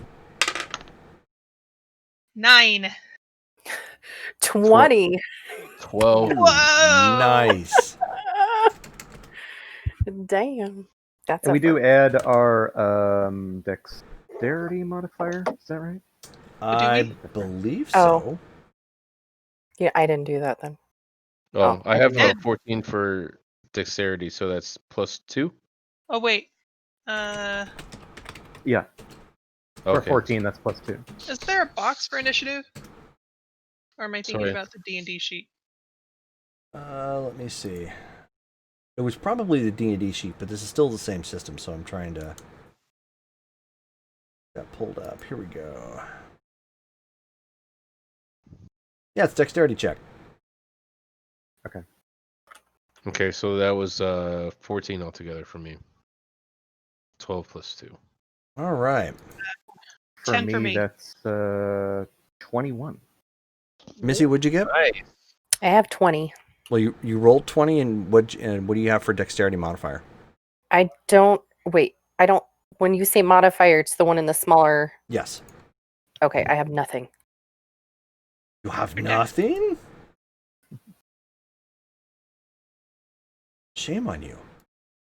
Well, you still have a 20. Yeah. And Dale, you've got 21? 21, yeah. Okay. Let's see. Brittany, what were you at again? 10. 10. And Eric, you were at what, 14? 14.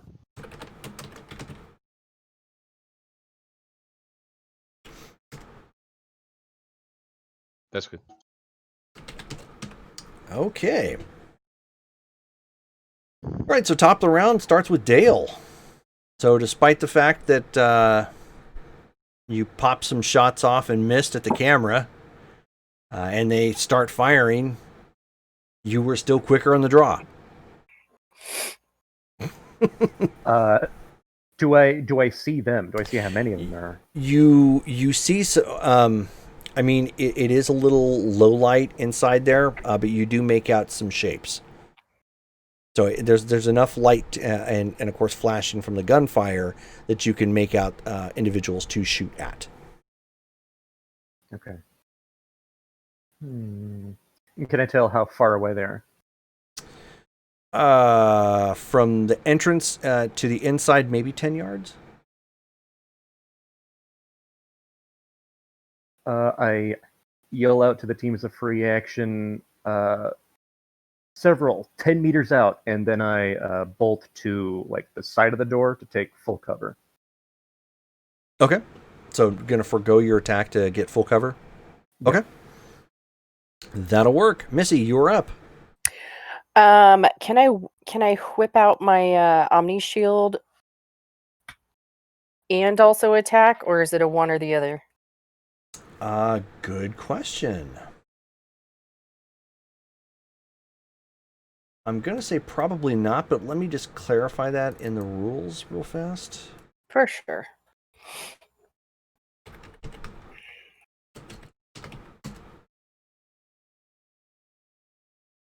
Doing a word search, and of course not gonna come up with anything. You stupid fucker.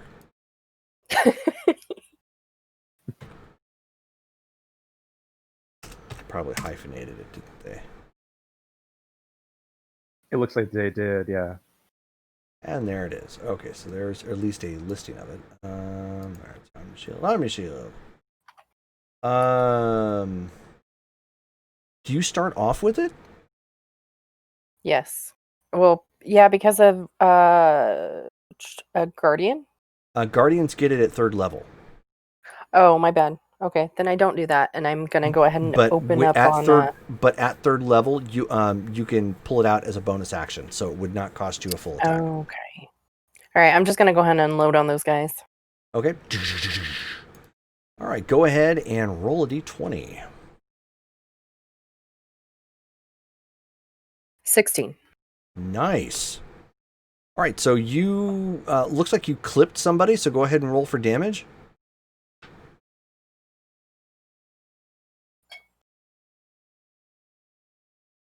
And I have a pistol. I did not see damage in the guide. Do you know offhand what it is? What type of pistol? M3? Same as I have. It's 1d4 piercing damage. Cool. Thank you. Pew pew. That also has the double tap feature, which means after your first shot, you can take a bonus action to take a second shot. Just so you're aware. Oh. Can I do that now? Yeah. Typically after the first action results, because you have to use Oh. like your action to attack, and then you can do a bonus action if you want to. Bam, Oh, bam. gotcha. Yeah, yeah, yeah. Gotcha. So you can afterwards. All right, Like, so I got like 4. at the end of the round kind of thing. 4 damage. Boom. Yep. Okay, Eric.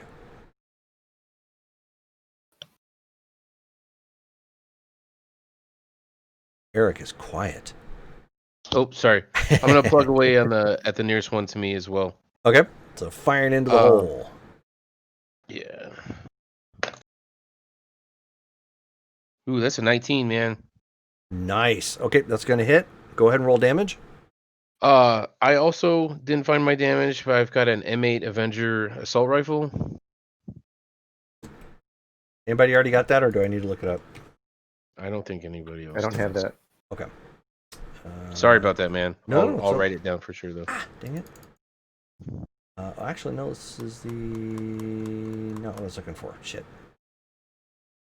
It's weird. They're not. You would think they'd be in alphabetical order, but they're Yeah. not. It's really weird. Dang it. Okay, so let me go back up to the top here. What I think I might do is snippet that particular piece from the PDF so we have that on hand. Gotcha. Make it a little bit easier to find weapons. Here we go. 189.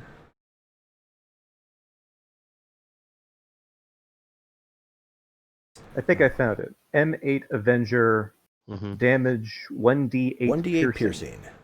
1d8. Gotcha. That is going to be 7. Nice. Boom. That brings up Brittany and everybody else.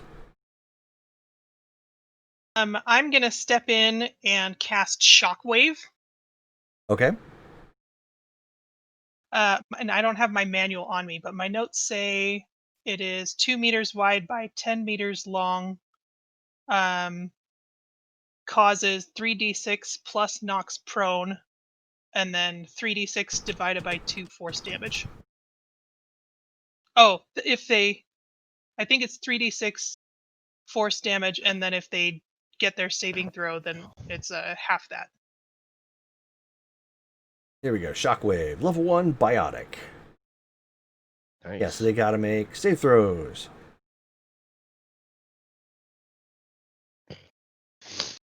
Every creature in line of sight must make a dexterity save throw. Okay, so I don't have multiple d20s out in front of me. Hold on a second. Speed this up real fast. It's your bag of holding, man. Yeah, I know.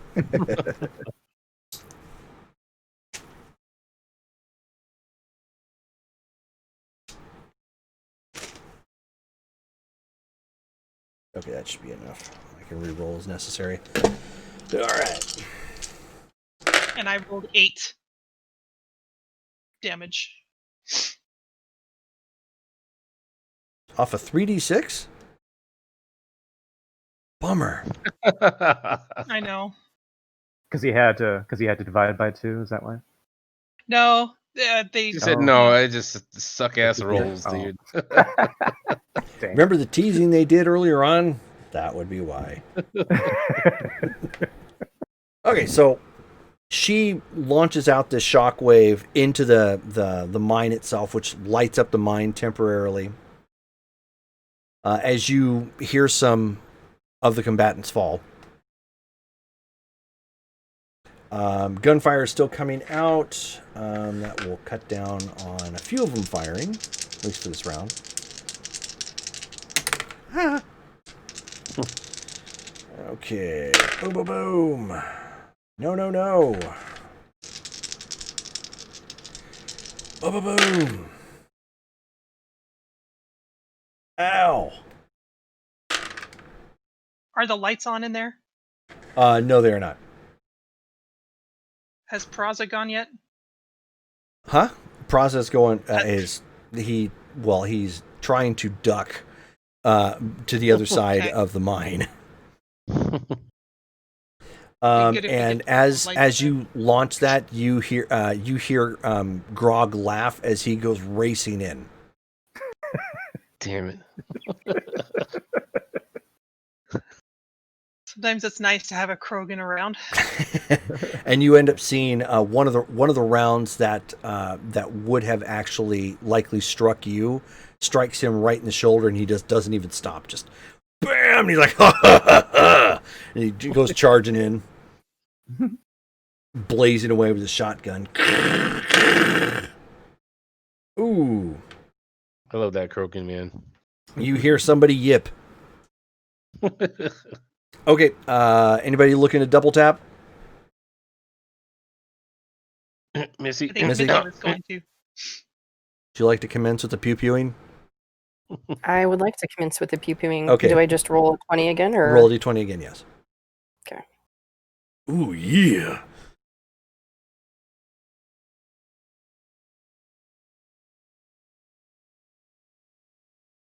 13? Okay. So that is enough to strike another one. Go ahead and roll damage. Gods.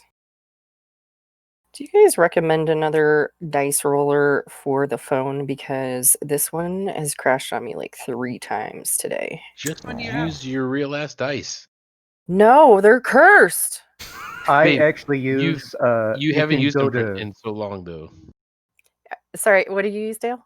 I actually use just if you go to Google and you say like roll 1d20, it'll pull up like an actual dice roller that you can just use. That's what I use, and it's really easy.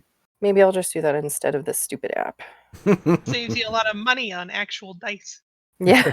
But then they're not shiny. I No, know. she has a bunch of dice, She Yeah, does. and then they're just sitting there. I Because think they're- their bad juju has worn off, babe. It's time to I take them got- out of their bags. It was a 3 for damage. Well, out of a d4. That's mean, not that's bad. good. Not bad. Yeah. Okay, so shoot him again. Bam! All right, so you end up hearing something automated kick on inside there, like, Oh shoot. and there's enough ambient lighting on the inside of the mine at this point. You can kind of make out what's going on there, and you can't make out the person, like, like identifying features, but you can tell that they're probably Turian, and this guy is wielding what looks to be a chain sword. Wow. Oh That's man, That's pretty badass. that is pretty badass.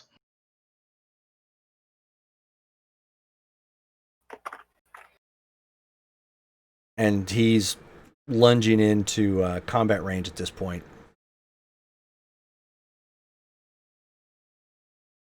And more gunfire. So top of the round, it is Dale. All right. Oh, well, before you act, Praza screams, "What should I do?" Does Proz have a weapon? I believe he does. Hold on a second. Oop, there he is, Praza. He does. All right, I'm gonna tell him, point that thing at the bad guys, let it go. Okay.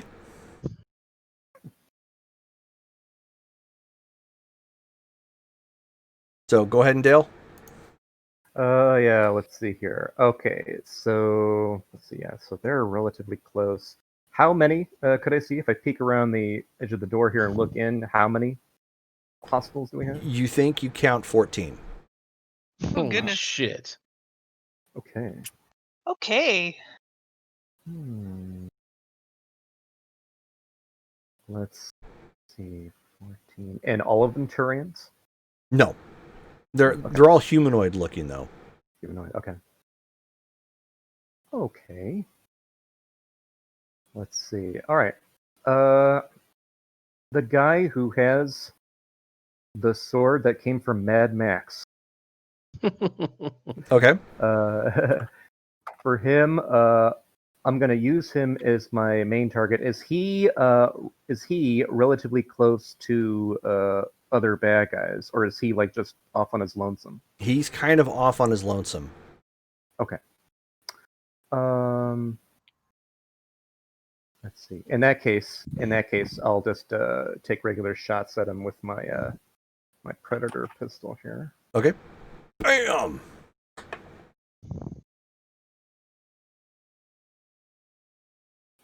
Jeez. First shot, total of 6. Yay! So for some reason, Kel is still trying to take out his frustrations on the camera on the outside. Everything's a camera.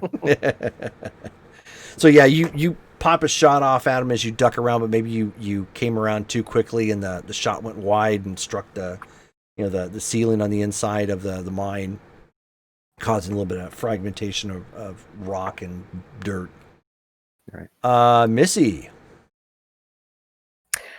Is he also kind of like the main view right now for me as well?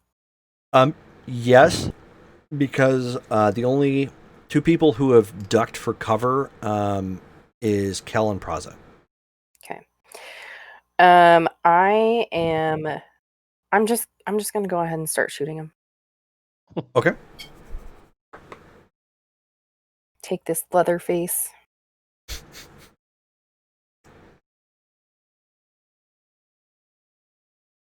$13.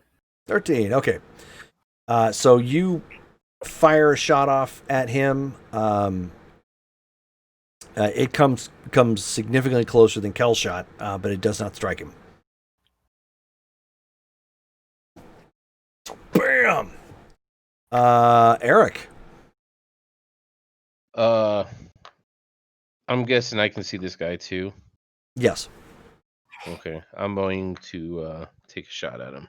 Okay. 16. Ooh, nice. You strike. Roll damage. Ooh, that's a natty 8, man. Cool. Okay, so you let a few rounds fly from your M8, and you see it pepper his shields. Son of a bitch. It's always these shields. I'm just salty from fighting people like Brittany.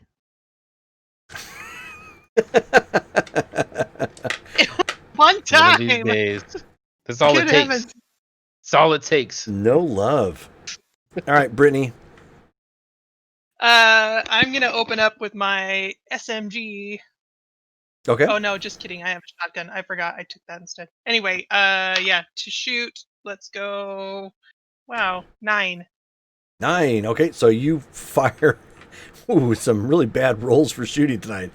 So you turn. So you just stand up and fire, around in there, and no joy. It doesn't look like it strikes anything in particular. So they send out some more volleys to strike people. Nope. That is a hit. No, and that's a hit.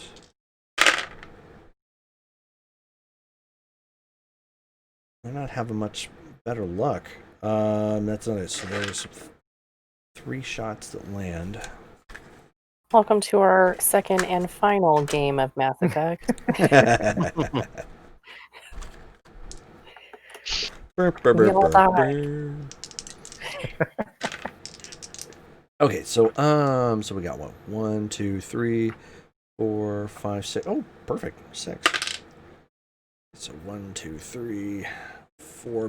Missy, this one goes to you. So you end up catching around for 5. So your armor starts off with shields. All armor starts off with shields, and I think. Which armor did you have? Did you have medium or light? I went with medium. Medium.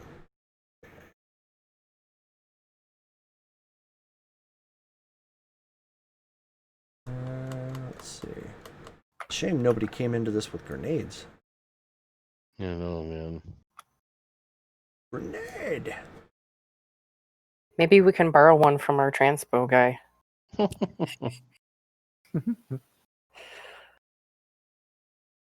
Oh, these are. This is the typical set. Okay. These are the actual sets, not the generics. Damn it.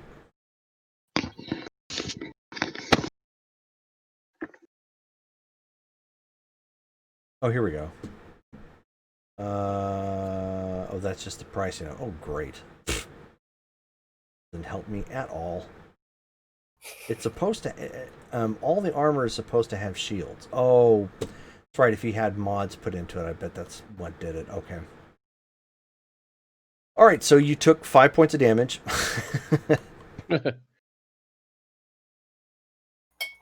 Okay, and then second round ends up going to Dale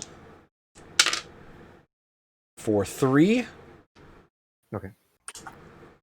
And ooh, That's not good. Praza catches one for 4. So he turns, and of course he still shoots, but now he starts panic screaming because he took a round to his suit. and is worried about he doesn't even know if he has one. He's worried about a breach. So he takes his SMG and kind of like does one of these numbers around the corner with both his hands, to just spray and pray.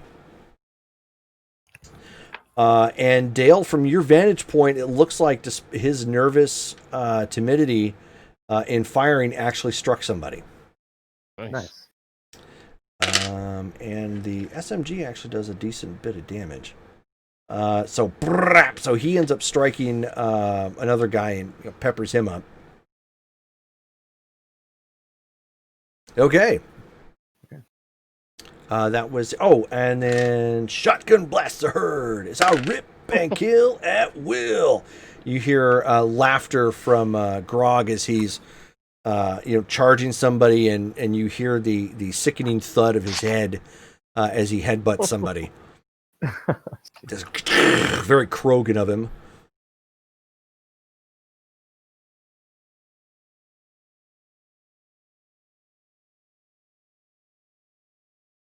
So top of the round, Dale again. Okay. All right. Let's see. Are there any dudes that I can see that are like packed in close to each other within just like a few meters of each other? Oh Like yeah. any Oh group yeah, of, yeah. like 3 or 4? Many of the what you would probably pass off as typical henchmen types. They're like hunkered down at at a couple of points in the mine. The mine shaft itself is set up kind of similar to the one that you were at before. So there are like there is one. I should say there's one. There's 2 main rooms that sit on either side towards the entrance. And they may be like check-in stations. You're not sure what they are, but they're stations of some kind that the mining execs probably use for something. And they're hunkered down with the doors open on like basically either side there. And then there's a group that's towards where the shaft is at. Okay. That are kind of using like a cart for cover. Okay, gotcha. Okay, then let's see. So there's 2 rooms to the side. So towards the room on the left. Okay, which would be the room you're closest to. Cool. Okay, then I'm going to use my text spell of Overload in the book that's in page 169. Mm-hmm. Let's see here. So, bring that up as well. Overload. Okay, unleashing an electrostatic discharge at a creature within range, 3 bolts, then leap from that target to as many as 3 other targets. Each must be within 6 meters of the first target. Let's see here. So who I hit, he becomes primed with lightning, if we're using that rule. Mm-hmm. Let's see here. All right, and then it apparently automatically hits, and he has to make a dexterity saving throw. Yes, they have to make save throws. And they're going to take, it's either full or half damage, so bzzz. All right. I guess I'll go ahead and start rolling damage.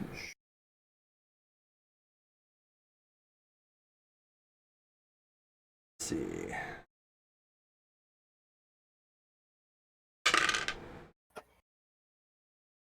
Yeah, that's not going to help him. That's what I like to hear. And lightning damage, it's all lightning damage, and that does double damage to shields. Yes, although nobody here has it, but yes, okay. it does. So for Chainsaw Guy had shields, yeah? Yes. Yeah. Oh yeah, we want to take him alive, by the way. Okay, so roll your damage for the lightning. Yeah. If possible. That damage is a total of 9. 9, not bad. Okay, so you see that he kind of reaches in with his Omni tool and commands it to send like an overload charge, and you end up seeing like the left side of the mine, like a lightning bolt fly out, strike one guy, and then 3 other break off and strike 3 other guys, like and it lights up that side of the cave, in kind of a bedazzling orange, bluish, crackling of light shows as you end up seeing 2 guys go down.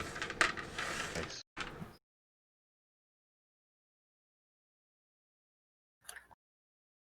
Okay, Missy.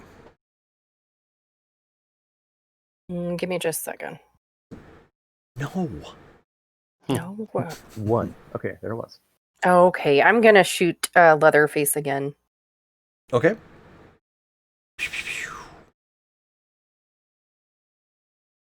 Make with the Shoestein.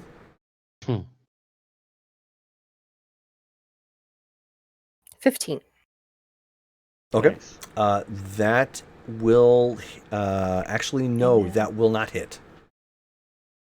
Came very, very close. Did you roll? 15. She rolled, got 15 total. 15? Ouch. 15 didn't hit. And then Eric. Gotcha. I'm going to do the same thing. I'm going to go for Chainsaw Face. Okay. 18. Nice. That is a hit. Go ahead and roll for damage. What was that? Oh, 8. That's right. Yes, it is a D8 piercing. 6. Okay. Boom. So you see his shields drop, and you pepper the rest of the round kind of peppers him up a little bit. Or rounds, I should say, 'cause it's a burst. Gotcha.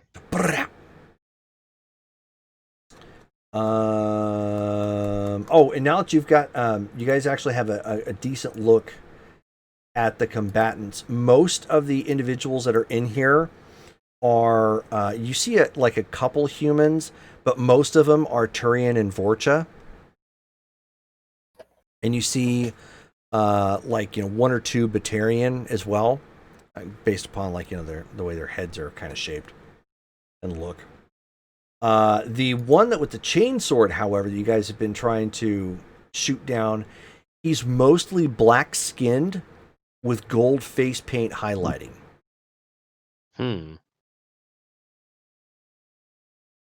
And could we already tell what his species was? Turian. He's Turian. Turian. Okay. He is very Turian. I mean, you either are or you aren't. I Maybe should know. maybe he just identifies as Turian, Yeah. but he's really Vorcha with like prosthetics. He's on a really weird spectrum, whatever. that All right. Is that black? That was Eric. So Black Brittany, gold? you are up, and of course everybody else. I am going to. Oh, sorry. I'm gonna cast Havoc Strike. So I'm gonna use my propulsion jets to leap 8 meters or within 8 meters, and Mhm. then into a cluster, and then strike the ground for a 2-meter radius. Okay. So are you going to strike which group are you going to strike? One of the clusters. Well, there's 3 clusters of enemies at this point. There's the one that is currently recovering from Dale's electric attack. There's a group that are kind of hunkered down in front of the shaft, a little bit further back into the mine, and then there's another group that's kind of cornered off in another office or station. I'll take that third group. So you're going to kind of go cut across the combat towards the ones on the right. If it's manageable, It is. logistically, yeah. Sure. Okay. Alrighty. So whoop. So do your thing.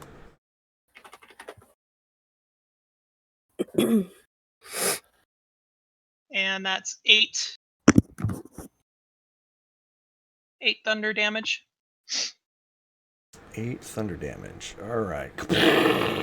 And they need to make dex saves? Yep. Okay, that's what I thought.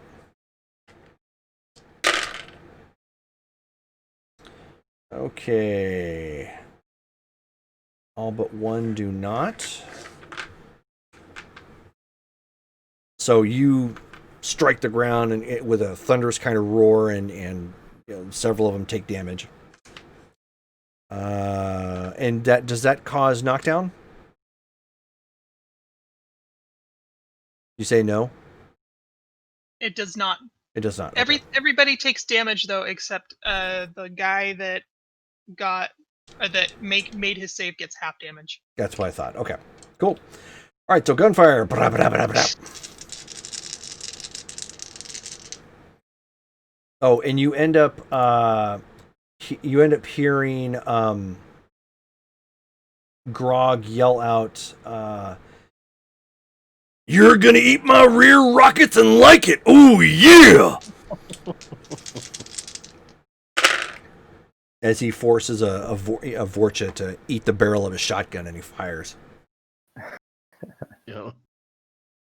He ends up The rear taking. rockets. He ends up taking a round. There's a couple more rounds. Ouch, that's gonna hurt. Ooh, this is not the dice pool I want to be rolling high on. Ooh, okay, so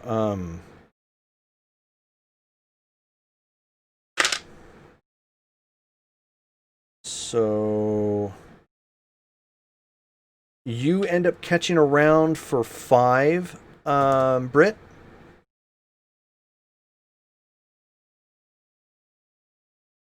Okay. 5 points of damage. Boom.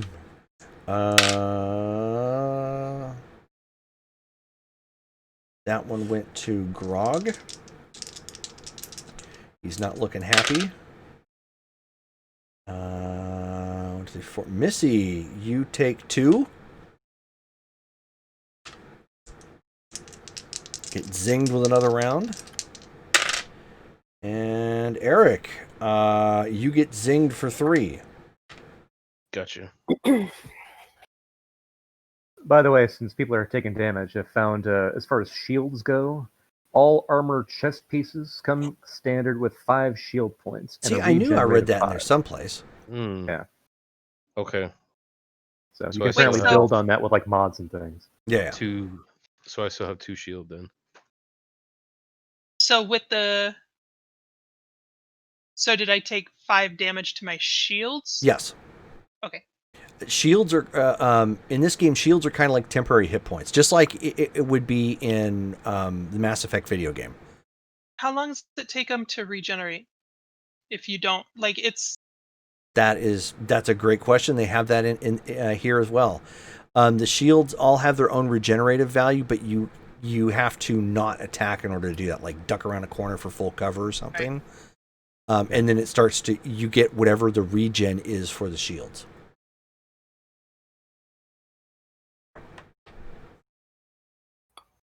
Yeah, and how that works is on page 131 if anybody's looking at the book.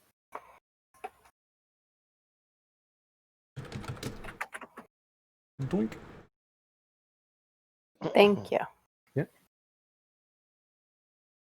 But I think with your with the armor that you guys have, or with just having the one, I think if you stay full cover, you get all 5 points back because you only have 5.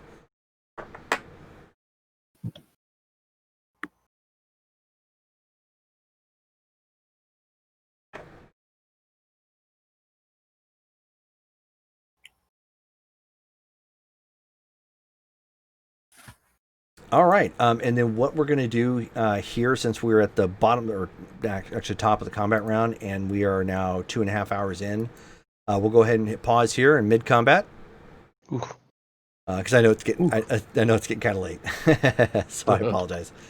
But I hope you guys had fun. I know I did. It's always man. great breaking Eric. Second game, we're already fighting, man. That's pretty cool. Yeah. So yeah, and so the next game, according to schedule, would be December 16th. How do we feel about that? Yay, nay? That should the be 16th fine. I think, yeah, I think that's gonna be fine. yeah, I'm fine. Yeah, it looks good. Cool. Okay. So then December 16th, huzzah. And so then in the meantime, let's go over our character sheets and like for spells or anything. And if there's any like quick things you might want, like, list of armor or whatnot, I can snippet that from the PDF file and then post that in the chat for you guys. So that way you have something direct to look at instead of going through the whole thing. So if there's anything in there you might need or want to suggest, just let me know and I'll snippet that part. Missy and I both play Guardians, or not Guardians, but Sentinels. But the list of cantrips for easy access would be pretty cool to have. Okay. Since I'm on your computer, I don't have all that stuff with me, but Oh, I can fix that. okay. I just pulled it up on my phone. There's a handy like alphabetical list. You can't see. Oh. Did you go to the website to get that? Yeah. Yeah, that's what I thought. Oh, nice. Right on. It's actually easier to look at than the PDF. What's the website? It is n7.world. Okay. Cool. Do they have an app? No, but that would be really nice. That would be, but yeah, they've got the PDF I mean, it kind Right of on. and the website. it kind of works. It kind of works like an app. It's really nice the way It's a that website. it's set up. Okay. Yeah. Cool. Alrighty, so thank you all for playing. Thank you guys for watching and joining and liking and so on and so forth. So we'll go ahead and get this uploaded, and for those of you watching the broadcast or whatnot. And so then we'll be playing again on December 16th. So thanks all for playing, and good night, guys. Sounds good. Right. Thanks, man. Night. Good night, End the everyone. stream.